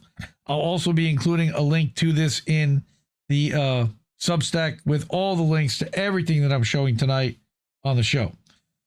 So you can get that over at IndieMediaToday.com. Okay, so before we do anything further, I'm going to say hi to everybody real quick. Yes, Jimmy Dore does push Kelsey, so that must be cool, right? Right? No, it's not. None of it's cool, but you knew that. Anyway, support independent media like Whitney and like INN, because we need it more than ever. I don't know too many other places that are reading this article in full for everybody else, so you can basically listen to it with analysis and breakdown and a little bit of extra flavor and background that I can add from my own knowledge and reading Whitney's prior material. Ways to do that are up there. Cash App, $ Indie News Network. co-fi.com/Indie News Network. Again, thank you to Kieran Pine earlier tonight for that. PayPal.me/Indie News Network. Do that as friends and family. At patreon.com/Indie News Network for a monthly subscription. Over at IndieMediaToday.com. We're live there right now over on Substack.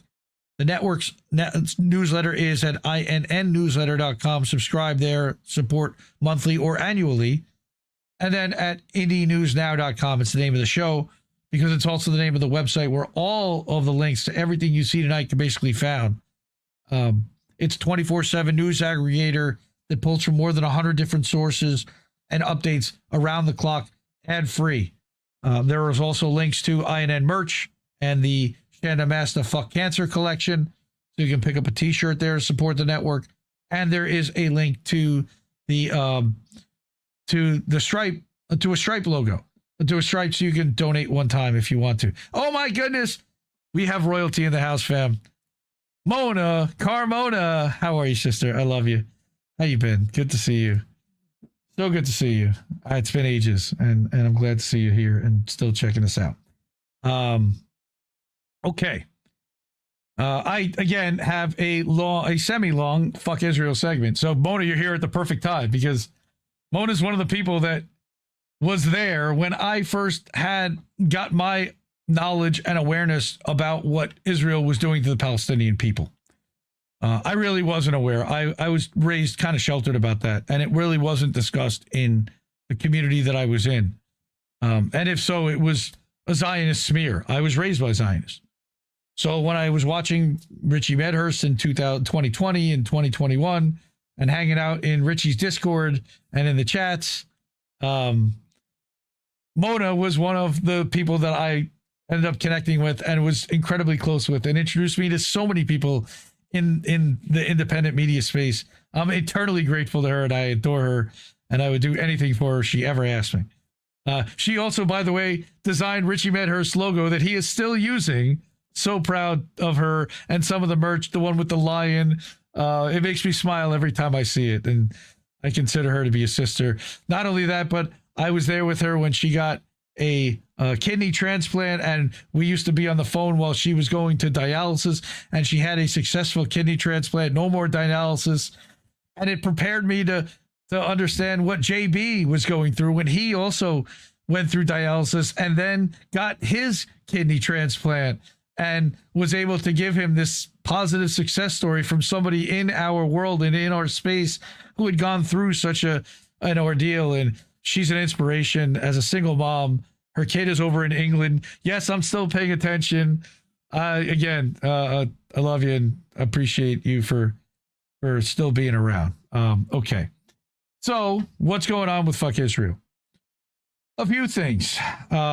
We've got 1,000 days of genocide in Gaza. We've got the War Crimes Archive, which I'm going to bring a video about. We've got what is going on, more live overhead shots. We're going to talk about Dr. Hussam Abu Safiya, and we're going to talk about the Palestinian goalkeeper that Israel murdered during the World Cup, which is one of the reasons why I'm boycotting it, and I've talked about that before. Before we get to that, we're going to go to some Indie Media Award honorees. Dave DeCamp over at Anti-War. It's going to be a little depressing, I'm warning you, but at the same time, we need to hear all this stuff, and not enough people continue to talk about it. No end in sight to Israel's genocidal conquest of Gaza after 1,000 days. In recent weeks, the IDF has stepped up ground ops in Gaza as Israeli ministers are vowing to take over the entire territory and now establish Jewish settlements. As I covered last week, Smotrich announced that they wanted to build 3 settlements in Gaza. Thursday marked 1,000 days since the October 7th, 2023 Hamas attack on southern Israel and the start of Israel's genocidal war in Gaza. And there's no end in sight to the destruction campaign, as senior Israeli ministers are vowing to take over the entire Palestinian territory and establish settlements despite the U.S.-backed ceasefire deal, which the IDF has constantly violated. And I appreciate that Dave regularly mentions that. Okay. In recent weeks, the IDF has ramped up its ground incursions as it's been taking more territory in Gaza, an explicit violation of that 2025 ceasefire agreement. Yet nobody pushes back and nobody fires back at them, yet they just continue to take more of it because of it. Israeli officials have now said that the IDF controls about 70% of Gaza, while the Gaza officials said on Thursday that the number was probably closer to 80%.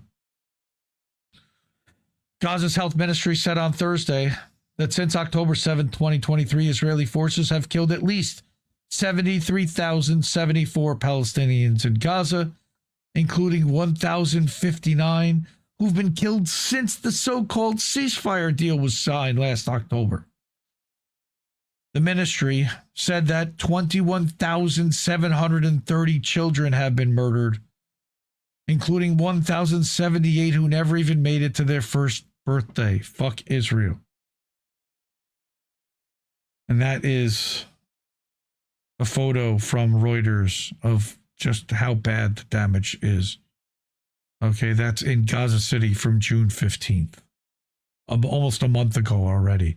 You see tents and rubble and nothing else. There's no water. There's no electricity. There's no supplies getting in or out. The ministry said that another 173,537 Palestinians have been injured, putting the total number of Palestinian casualties close to 250,000. And that's an undercount. While the health ministry's numbers show a massive number of casualties, several studies have found that they're likely a significant undercount. I just said that, and that the real violent death toll could be as high as 100,000 alone. The U.S., of course, has kept quiet about Israel's constant violations of the ceasefire deal, as Miriam Adelson paid for the Trump campaign to do. Okay. And according to a report from Israel Hayom, that means today, the President Trump-led Board of Peace is preparing to create Hamas-free humanitarian zones, meaning Palestinian-free, in southern Gaza for Palestinian civilians as Israel continues to take territory and launch attacks while staying below the threshold of international criticism. What threshold is that? And again, how are you going to make Hamas-free humanitarian zones in southern Gaza for Palestinian civilians? Okay. Anyway, the plan sounds very similar to what Israeli officials were calling for last year when they said they wanted to create concentration camps dubbed humanitarian cities for Gaza's entire civilian population in a tiny part of southern Gaza. Three little locations, as the IDF destroyed the rest of the strip, and the ultimate goal was then to push the Palestinian civilians out of Gaza altogether and into the sea, onto boats, and either sink them or send them to Somaliland, where they have no passports and can't go anywhere either. According to Israeli media, the Israeli government has recently revived its push for the ethnic cleansing of Gaza and has rebranded it as a free movement plan. I covered this last week in an effort to gain some international support. Fuck Israel. And supportantiwar.com. I and INN are a $5 monthly subscriber and supporter of Anti-War. Again, Dave and Anti-War, both Indie Media Award honorees. Dave's not the only one talking about 1,000 Days of Gaza. Another Indie Media Award honoree, Andy Worthington, wrote a super long and detailed post about the 1,000 Days of Genocide. Okay, a detailed overview of 33 months of unforgivable horrors and how Gaza can legitimately be described as the modern-day equivalent of a Nazi death camp. All right, on Israel's depravity and lies. And this is a really long article. Again, like I said, if you click on it and you go to andyworthington.substack.com, it again is super duper long. So if I just go page down, page down, page down, page down, and it's got history, and it's got photos, and it's got receipts. So please go and patronize and support Andy. Andy's one of the best. I love Andy. Another Indie Media Award honoree. Okay. Next, I've got this one. Again, we've been talking about Lebanon, and we can't take our eyes off Lebanon because Israel continues to steal Lebanon from out from under everyone, and nobody seems to be doing anything about it, except for Lebanon signing an agreement, a memorandum of understanding with Israel that conceded the southern part of the country to the IDF indefinitely. We talked about that last week. So here we've got the IDF demolishing homes and setting up checkpoints in occupied areas of southern Lebanon. Checkpoints? I thought they weren't going to do that.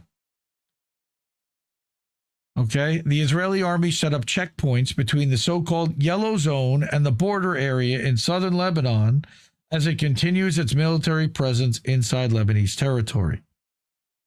The yellow line is an unofficial line extending roughly 5 miles into Lebanese territory from the border imposed by Israel during its latest offensive on Lebanon.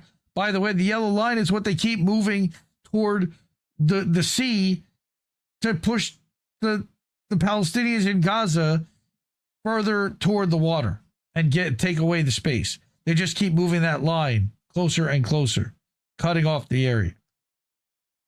The Israeli army established checkpoints between the yellow zone, the border area, and the area south of the Litani River, the report said, without providing details on their nature, number, or locations.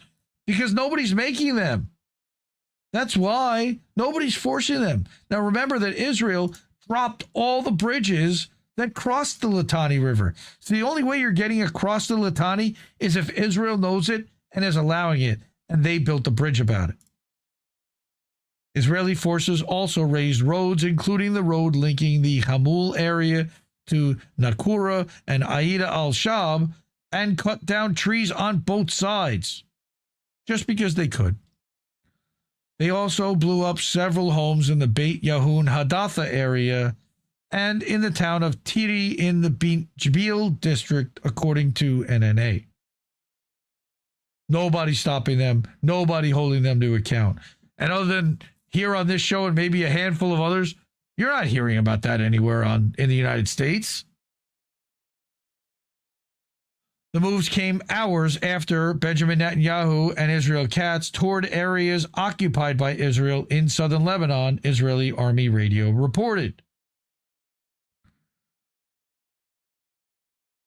Israel has occupied parts of southern Lebanon for years, some for decades, and expanded its control during its latest offensive.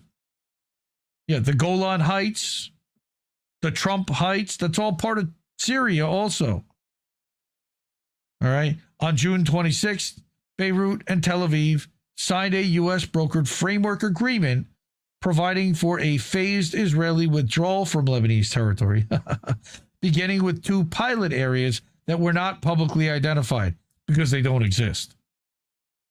The agreement doesn't set a withdrawal timetable, linking it instead to the Lebanese army assuming full security control in evacuated areas and the disarmament of armed groups, particularly Hezbollah, which they're not going to be able to do. We talked about that when we read the Rania Khalek article last week about this. On June 21st, Netanyahu vowed to continue holding what he considered a security zone in southern Lebanon, all right, despite a U.S.-Iran agreement that entered into force on June 18th and includes guarantees for Lebanon's sovereignty and territorial integrity. Israel didn't care about that. Since March 2nd, 2026, Israel's offensive on Lebanon has killed 4,278 people, injured another 12,196, and displaced, again, more than 1 million people. Displaced is such a sanitary word for destroyed everything you owned and made you run with the clothes on your back for your life and now live out of a tent and scramble to survive. Fuck Israel. Because all of this, why? Why are they doing all of this? Did Lebanon attack Israel? I don't remember them doing that, unless Hezbollah definitely attacked Israel for Gaza and for the West Bank. But just this is insane. All of this. And again, there's no reckoning to Israel for anything that they're doing.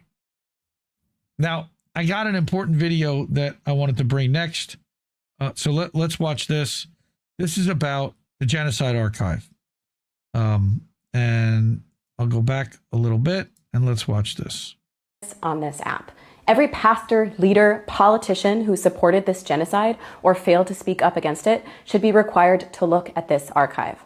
The people who put this together, this massive body of evidence, which has 64,537 videos, 17,905 photos, did God's work. Seriously. A lot of the material was documented by journalists who sacrificed their lives to show us the truth.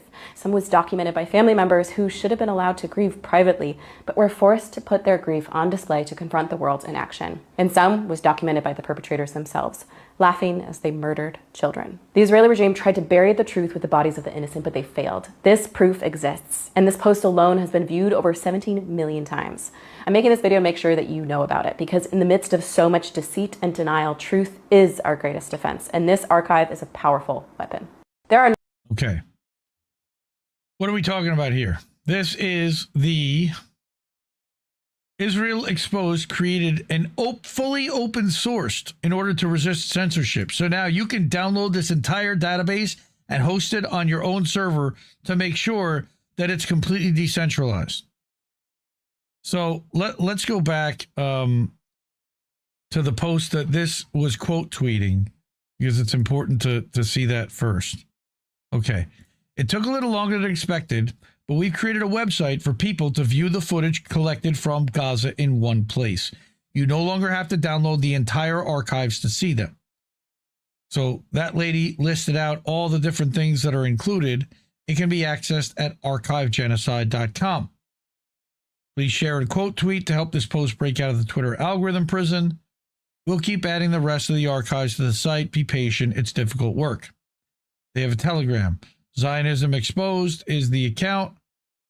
Okay, Exposed AR is another one. Israel Exposed is another one. That's the one that I follow. So, what is this? Let's go back. Is they decided to make it totally open source. Let me go back. What you will need is a copy of the media files, 806 gigabytes, which can be found in the download section here. You need a copy of the source files, which a GitHub link will be provided soon. Their cryptographic signature key to verify that the files are authentic and came from them and are not tampered with, which you can find there. And instructions on how to plug and play are in the downloads page. Please download the media files while we prepare the source code to share publicly. All right. Also, please seed this new torrent even above all the other torrents, as it is the condensed version of all these archives. Okay, we have multiple mirrors ready to go, so there's likely no need for you guys to start launching your own site mirrors yet. This is just a precautionary measure they're taking. Tech giants are taking this seriously, so should we. All right, so really important that now all of Israel's war crimes are fully documented and archived, and there's Savvy saying thank you, and available. Let's reshare this also so people see it. Available for download, display, and for educational purposes. Okay. Next, we're going to talk about Dr. Hussam Abu Safiya. And I've been talking about Dr. Safiya now for too long. For 19 months. He was taken in December of 2024. And we're going to show some of that footage here. This is Nicole Janae. She's with Now Daily, NOOW. This, I showed a couple of the videos a couple weeks ago. This is one that she actually put out this morning. I'm like, well, she's saying it just as well as I could, and she delivers it a lot better than I could with a cute accent too. So let's listen to what Nicole has to say. Oh, muted. What happened? What?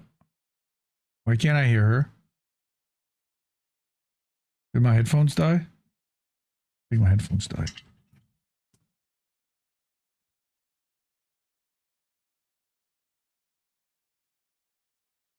No audio on their end. Okay, nobody hears it. What the hell? Okay. That's weird. Let me pause this. Pause. Okay, back out. Why isn't this working? It should be. What the heck? I watched this earlier. It was great. I think there's a way to do this on Twitter too. Well, let's watch it on Twitter.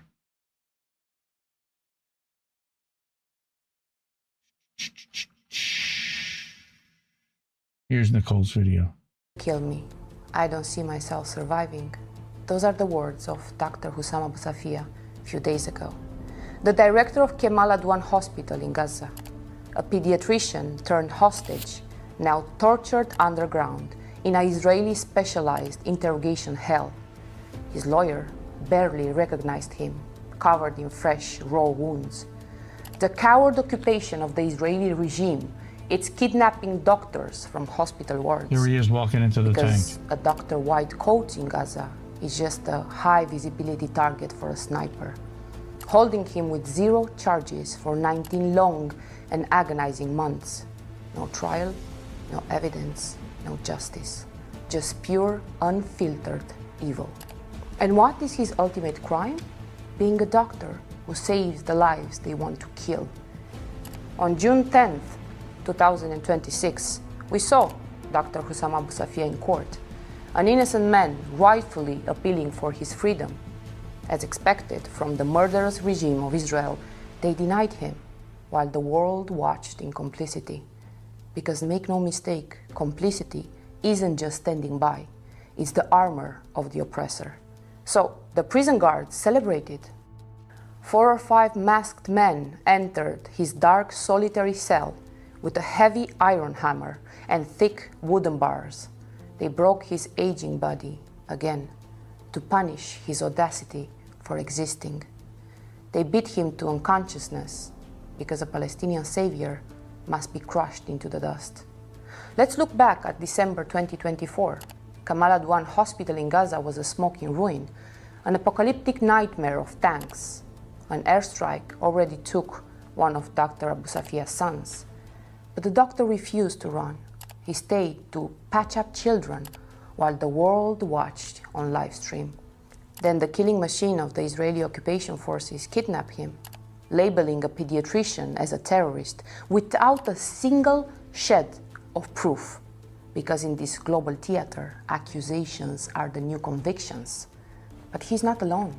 There are thousands like him, an assembly line of hostages locked away in secret dungeons, including a terrifying number of children, while the civilized world clutches their pearls only not to disturb the silence. And those who claim to be allies stage a loud, empty theater, performing just enough outrage to feel righteous, because the outrage sells, but the true solidarity costs too much, no? You ignored his desperate cries, and your silence, it's a betrayal. The occupation tortures Dr. Hussam Abu Safiya. They block every investigative journalist, but they know exactly what they are doing. And if you think your armor is permanent, Israeli regime, you're dead wrong. You're a spoiled, untouchable brat. They block, you think, shielded by the American weapons and vetoes, hiding behind ancient myths of exceptionalism, while acting with pure evil and cowardice malice. You torture and kill so many people, so many doctors and journalists, every Palestinian if you could. You hold them hostages because in reality you're absolutely terrified. You cannot stand their moral weight. You cannot stand his moral weight. A pediatrician who stayed in hell to show what true love looks like. You're just a fragile, jealous machine, desperate to break what you cannot own. You see the world's love for him and it drives you in insane rage. So you lock him underground, hoping that darkness will erase your evil. But hear this out loud on the behalf of the whole world. No matter how much impunity you gorge, you're not going to get away with it. When the empire shield will finally crack, there will be no sanctuary left for you. Even when nobody's watching, God, it is. You will answer for every hammer blow. So everybody, understand that we need to shout until it becomes a reality. Free Dr. Hussam Abu Safiya and all the hostages held in the murderous Israeli regime dungeons. Like this new show that she's been doing. You know, the real lefty news. And nobody's really tried to do this in a long time. So I give them credit for at least trying to pull this off. And zero lies detected in all of that she said. Just your outrage and while we all sit and watch, this man is being tortured. And I hope that we free him. And I have doubts, but, you know, right now, the alarm has been sounded by everyone, including Indie Media Award honoree Eva Bartlett, okay, who's been one of the people that I learned about Dr. Safiya from. Eva Bartlett and Yipeng Ji, who served alongside him in Gaza at Kamal Adwan Hospital. All right, this is the end. From an inside underground Israeli detention facility with his features barely recognizable after severe beatings. That was after his appeal last month. Palestinian doctor Hussam Abu Safiya said he has been transferred to another prison in preparation for his execution. The International Committee of the Red Cross must visit Dr. Abu Safiya immediately and ensure his safety, which Israel has no intention of ensuring. The world must not allow yet another doctor to be killed. This was a video about him from Euromed Monitor, Human Rights Monitor. I wanted to play this one as well. And again, I don't think this is a surprise to anyone, but let's. That a doctor, a brilliant pediatrician, had been taken hostage and tortured for the last 18 months and was now at the very end of being able to endure anymore physically, mentally, and that he had appealed to his lawyer to get those across the world to reach out to those in power to do something, because he felt he was very, very, very close to the end.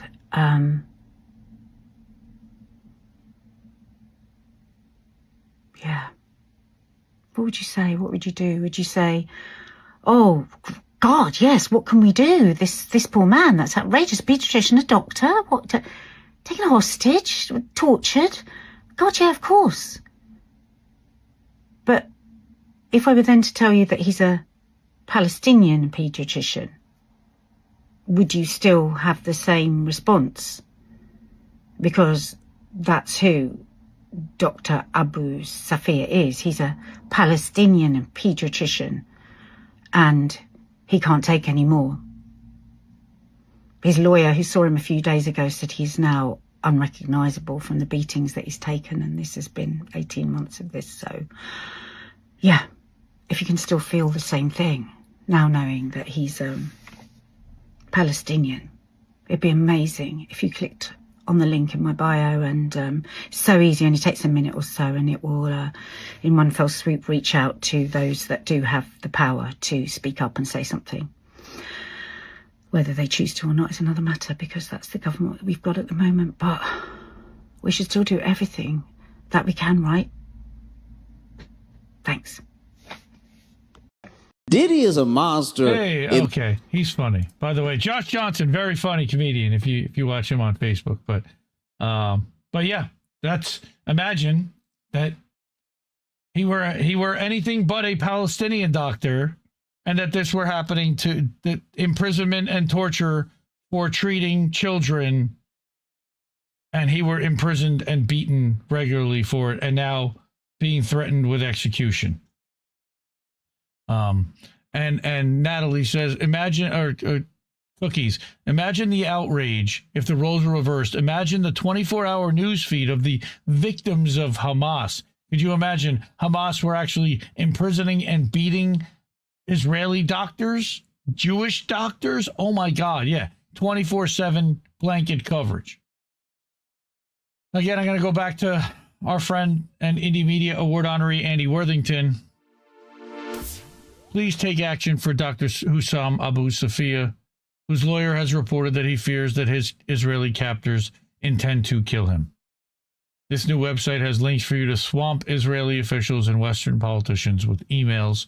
SaveDrAbuSafiya.com. And again, I'll put all of these links to this tweet and every video and everything I've shown tonight in the Substack description after the show. Yes, and that is right, Wesley. Sometimes the fuck Israel must continue, Kate. Fuck Israel. And yeah, it's just this doctor that they're just torturing and they're stretching this out.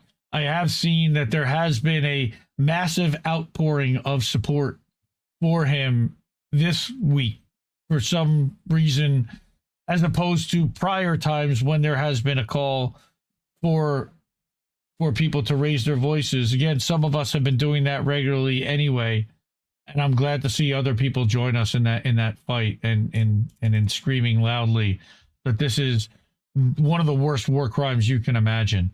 This is a doctor that fixes up kids and has already lost his own kid and was treating kids without anesthesia and patching them up, which of course is exactly what Israel doesn't want. Free Dr. Hussam Abu Safiya and fuck Israel. Another reason, fuck Israel and fuck FIFA. A lot of you have been watching the World Cup. I did a whole story about why I'm boycotting the World Cup, and this only further reinforced it. And that would be that on Thursday, July 2nd, Palestinian goalkeeper Salim al-Aqshar had been killed by Israeli forces in Gaza. He leaves behind his wife of 5 months who is expecting their first child. A little bit more about him. He had been married for only 5 months. His wife is pregnant with their first kid, a baby he'll never meet. A young man whose job was to protect his goal became another target. 1,009 Palestinian sports figures have been killed since October of 2023. 567 from football alone. While the world watches the World Cup, Palestinian athletes keep getting murdered by Israel and U.S. bombs and British surveillance. Fuck Israel and the United States and everybody that's enabling her. And this woman perfectly summed up from the Croatian crowd. Shout out to our brother Mad Crab. This lady, fuck you! She screamed very loudly and clearly and became a meme overnight. Love it. All right. And then finally, we did talk last week about Itamar Ben-Gvir and his planned trip to New York City. Well, a significant victory. He canceled his New York visit after the Human Rights Foundation and Center for Constitutional Rights called on New York Attorney General Letitia James to prosecute him for war crimes, potentially. So I went to this gentleman, Diab Abu Jaja, who, by the way, is the director of the Hind Rajab Foundation. If you don't know what that is, you should. This is one of the most important activist organizations in the world that's working to get Israeli war criminals arrested and tried in foreign countries when they go on vacation. On the 4th of July, this is our present to the American people. We prevented Ben-Gvir from spreading his Zio-Nazi genocidal venom there. He was afraid to face our legal action, even in the country where Israeli war criminals enjoy the greatest impunity. Step by step, justice will come. I sure hope so. But here, this was from literally the Hind Rajab Foundation. Okay. So, shout out to the Hind Rajab Foundation for that and their work in, again, seeing IDF soldiers, war criminals brought to justice. All right. Okay. So finally, I think that was it. And that was only because, and that's just a footnote. Now, I had a conversation with Reef about this. Reef's feeling was that Ben-Gvir now could use this and say, well, it was the lefties in the United States, the anti-Zionist movement that stopped me from wanting to go there. And, well, we've got to further ramp up against the anti-Zionists because, the United States isn't even a safe place for an Israeli war criminal to travel at this point. So, of course, they're going to have to ramp up authoritarianism and surveillance and anti-Palestinian, anti-Palestinian activity in the city.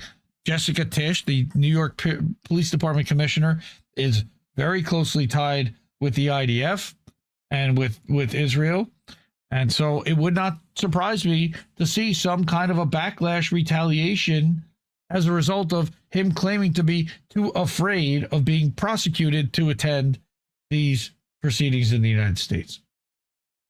Okay. Fuck him and fuck Israel.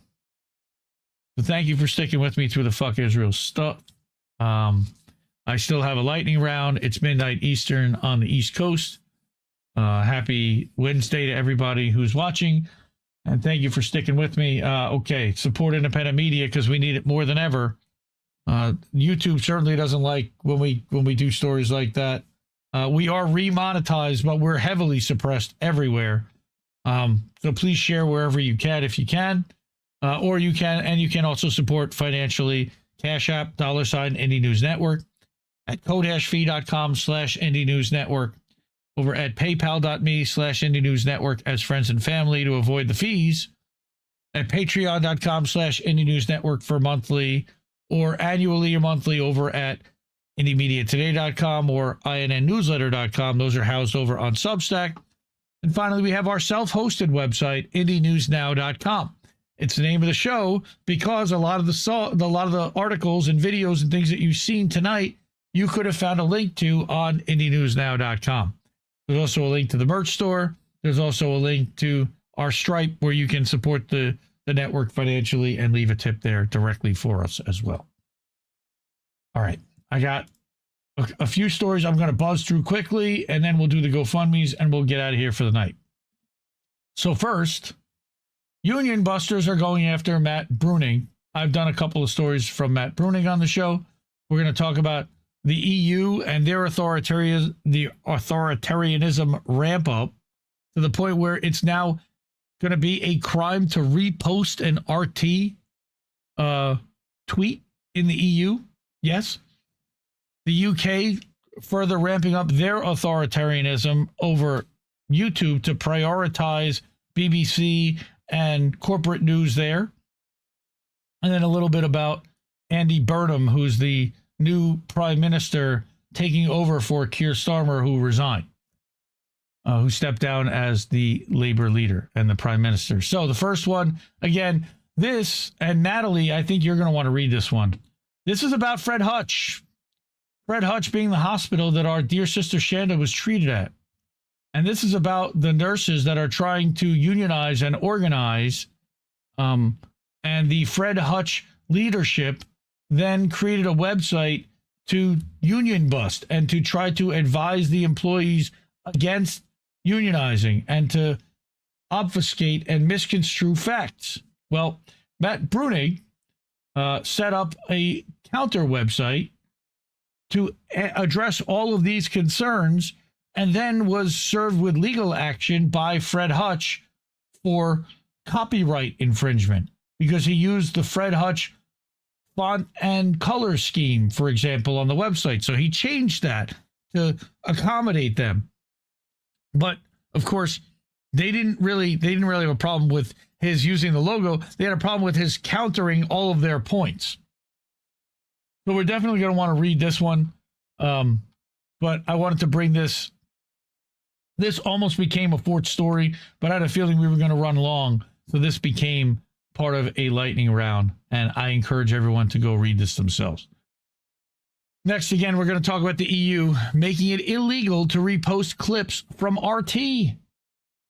Even broadcasting the Russian network is now a crime, according to the EU. This is our friend, the dissident, one of the co-founders of INN, at the 307.substack.com. The EU has officially ruled that it is a criminal offense for a blogger to post clips or content from RT, the Russian state broadcaster, no matter what the content is or how newsworthy it is. Insane. In 2023, German authorities seized the independent website Traugott Ikaroth and accused its founders of violating economic sanctions because the blog shared RT videos on 3 occasions in 2023. Crazy. But yeah, now they're so rabidly against and afraid of anybody hearing what's on RT that now they're literally banning you from being able to hear what's being said. And yes, Wesley, the EU has become a real dystopia. And yes, Natalie, fuckers, meaning the Fred Hutch people, agreed. So again, I'm going to link this afterwards to go read The Dissident at the 307.substack.com. Good friend and buddy of the show. Adding to that crazy authoritarianism, the UK government, now remember the UK is no longer part of the EU thanks to Brexit. The UK government has decided through legislation that they are going to take control of YouTube's algorithm. And notice I hate these accounts that start with breaking. But this one actually had good information with screenshots. This is pure authoritarianism. Keir Starmer and now Andy Burnham's government is set to control the YouTube algorithm by law, stipulating that YouTube must push approved content to UK citizens. What? Yeah. And independent voices who criticize the government will be pushed to the back of the queue, making it harder for people to find. YouTube has acknowledged that this is happening. This must be stopped. According to YouTube, the UK government is running a public consultation called Watch This Space, a new strategic direction for UK media. The proposals include mandatory changes to how content is discovered on YouTube. This could direct audiences away from your channel. As a UK creator, this directly impacts your future. The digital content discovery works best when driven by user choice, not legal requirements. This is a vital window for you to share your perspective before the consultation closes at the end of August. Guess who gets to decide, Wesley? It ain't going to be us. All right. The new proposed rules include a mandatory prominence regime. Literally. This could require digital platforms like YouTube to prioritize and privileged position traditional broadcasters like BBC, ITV, and Channel 4 in user interfaces and recommendation feeds, potentially pushing your independent content out of sight. Mandating prominence to traditional institutions will impact all other independent digital creators, production companies, and media companies, including through your content being downranked, reducing user exposure to diverse content and independent creators, threat to reach and channel growth, and undermining the creator-audience bond. YouTube is against this. But if the law dictates, they have no choice but to either comply or exit the UK. Now they're moving to YouTube, right? So that's the third thing I wanted to talk about. The fourth one is the new Prime Minister, Andy Burnham. In case you were hoping that things were going to be any different with a new Prime Minister, think again. Liam Cunningham, who was on one of the Gaza flotillas, or a couple of them, actor, I think from Game of Thrones, Andy Burnham joined Labour Friends of Israel in 2015. Same shit, different day. Thank you for your attention to this matter. Let's get a little further into it from Dr. Nina Jah. Andy Burnham joined Labour Friends of Israel in 2015. Said the first place he'd visit as leader would be Israel. Refused to call what's happening in Gaza a genocide, and therefore he's caused the conservatives to call him like pro-Palestinian. He also opposes the BDS movement, calling it spiteful. He's not pro-Palestinian. He's part of the Labour Friends of Israel. He's just not denouncing the fact that you're calling it a genocide. He won't denounce he won't call it a genocide, and he also won't say that it's not a genocide. And that's got the Israelis and their supporters all pissed off. Yes, that's right, Cookies. This is all for narrative control. They want to control what you watch. They want to watch what you say. They want to take away any form of anonymity to punish anyone who disagrees with the narrative. Absolutely. 100%. That's what's coming. The players change. The game stays the same. So now they're implementing positioning corporate/state media at the top of YouTube, right? While also outlawing opposing state media or any counter narrative. Finally, I wanted to make mention of one other thing, that there's another Twitter account that I created a long time ago at IndieNewsN, like Indie News Network. This immediately got shadow banned when I first created it a long time ago, and it got suspended. And I appealed. I'm like, we didn't do anything wrong. I literally linked it to the INN Gmail account, and it never even tweeted. So I don't know why it got suspended, but now now this account has been reinstated. It's made 20 posts, but if I like anything or I follow somebody, like you'll notice here that I am following Fred Edward and I'm following Robbie Yeager. Robbie never got a notification that this account followed him, nor did I, and I followed it myself. Insane. This account is already shadow banned and it's barely even gotten off the ground. I was going to use this as a way to exclusively feature INN content, maybe. I'm not really sure. But it's just another account that we have that there's no reason we should not have and have access to. Oh, look at that. And now the 2 followers that we had are now gone. How? Let's see. If I refresh it, will there be followers? Let's see. I don't know. It's ridiculous. No followers. There have been at least 4 people that have followed this account. Myself, INN, Reef, and Angel Rivera. At least. But it's showing no followers. This is outright blatant censorship and suppression. And I'm calling it out and showing you in real time how it's happening. Fuck Twitter. Support independent media because we need it more than ever. Because we can't even get a tweet shown publicly or an alert for something that we like and actually do. All right. The ways to do that are there. I appreciate everyone that's able to do that. I understand not everyone can, but if you're able to and it means, if not, share the show wherever you can and tell somebody about it. And if you are, Cash App, $ Indie News Network, ko-fi.com/Indie News Network, paypal.me/Indie News Network, patreon.com/Indie News Network as monthly, and then indiemediatoday.com and INNnewsletter.com over on Substack, and at IndieNewsNow.com at our own self-hosted WordPress website. Okay, finally, we're going to get to the GoFundMes real quick.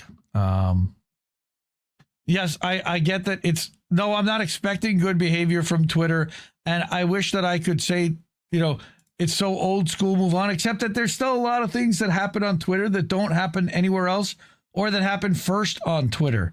It's still the public square where the most people fight and argue, and it's honestly less censorious than Blue Sky. Substack is probably a lot less censorious than them, but they've got a minuscule fraction of the audience. Twitter still has 500 million people using this site every month, at least. I mean, it's massive. All right. But I did want to get to the GoFundMes, where we're going to talk about Words of Will and their GoFundMe. All right. His wife has breast cancer. Again, he's not even doing DoorDash anymore. He's hoping to take a class later on this summer or to do an apprenticeship so that he can get more steady work. And in the meantime, they're just doing what they can to get by. And they're hoping for the generosity of kindness of strangers and family to get them through. And they could really use the help. Again, this is Words of Will, has been a friend and supporter of INN since we founded the network. Back in May, he reached out and asked me to share his GoFundMe because his wife got diagnosed with breast cancer. This is their 2 boys. They also have no insurance right now. They got dropped because she lost her full-time work, had to take part-time hours. They've raised over $4,000, but their goal is over $8,000. So they still need help getting there. And anything that you can do to help, I appreciate personally. And again, here's a link to share if they're...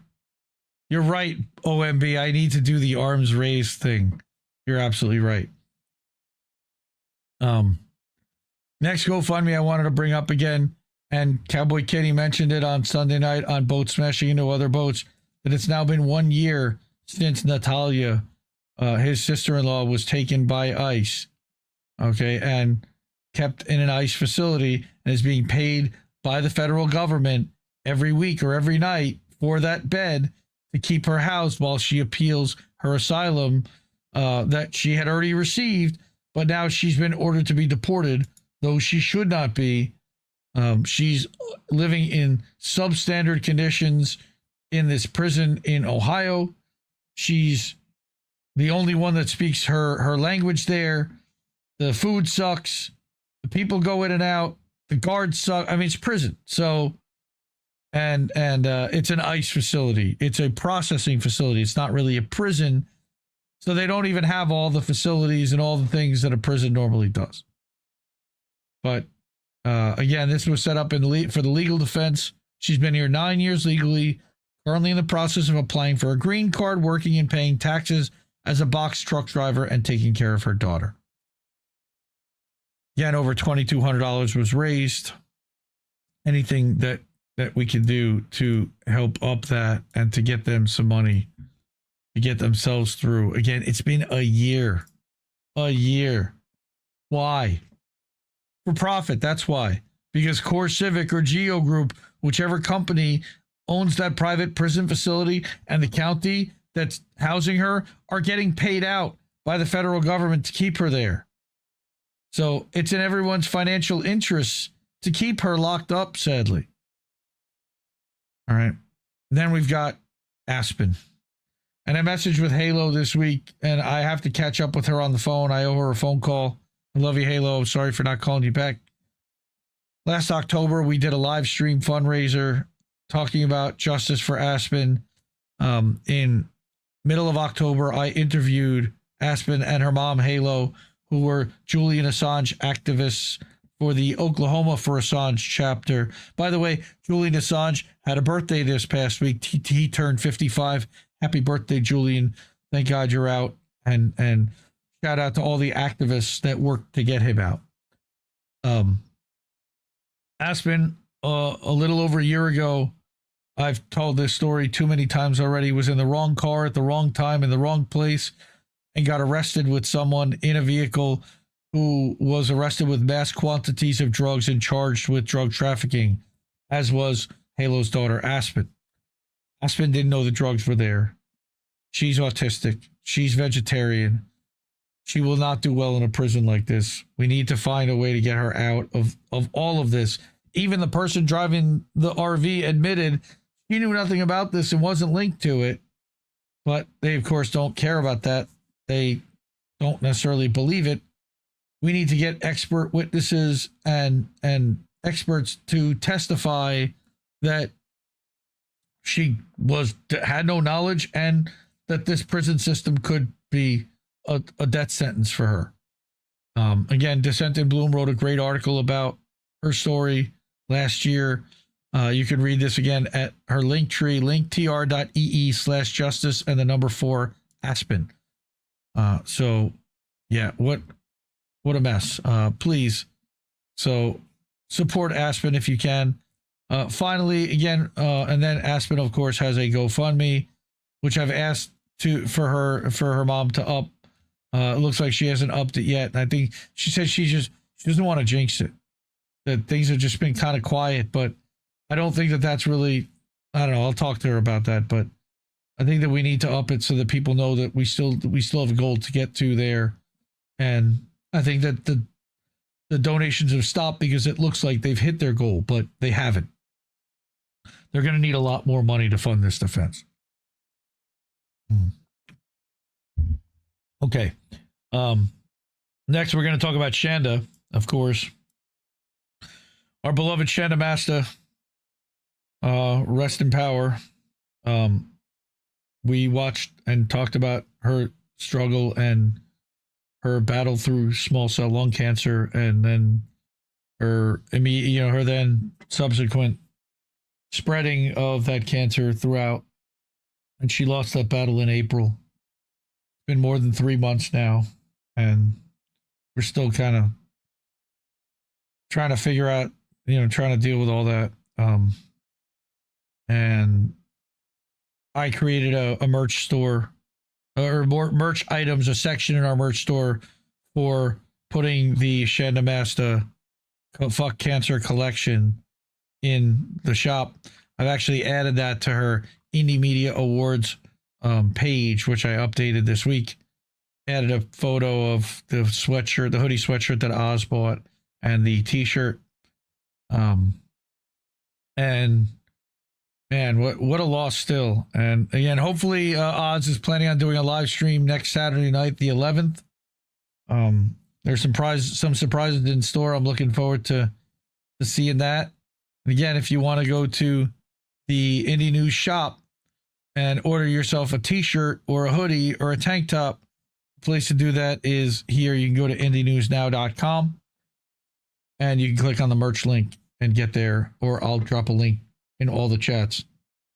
Any of the profits will be given to Shanda's family or to a cancer charity. One other thing I wanted to note, everyone who's known INN and been around INN for a long time knows Yeti Jesus, our friend Yeti. Well, Yeti, I don't know if many of you know, was actually the recipient of a heart transplant back in the 90s. He was one of the first. And it was like all written up in newspapers and stuff back then. Well, he was apparently on the list for years to get a new donor heart. And this week they got the call and he had heart replacement surgery. So he's got a new ticker now. That's our brother Yeti. So shout out to Yeti for going through, literally, he's got a new heart in there, a new ticker, new lease on life. And we love you, man. And get well soon. And it's pretty wild. Yeah. How about that, Cookies? But he's doing great. And I've been staying in touch with his wife, Shauna, throughout the entire 4 days. She was like a rock and a champ and keeping us all updated. And now Yeti's on the mend, on his way back. So yeah, good for Yeti. And he's got a new ticker, and hopefully he'll be all right for a long time. All right, fam. So that's it for me. Again, it's been a hell of a week. I'm kind of spent for tonight. I love you all, and I appreciate you hanging out. Support independent media because we need it more than ever. And you know what to do. Like, share, subscribe. No! We just fucking lost the stream! Night, everybody.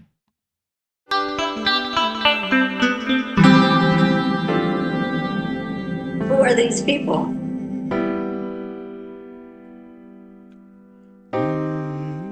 I think I liked it better being blind, when I couldn't read between the lines, and when I couldn't see the cracks in the structure that lay bare before me the whole time. I think I liked it better back when I suspended disbelief and swallowed pride. I thought I knew the difference in the red from the blue, but they both bleed us so dry. They both bleed us so dry. My favorite songs don't hit the same way. I get to the end of a 4-minute track and I'm only looking back thinking, what did they actually say? So I guess this isn't such an awful place. Is that what you want?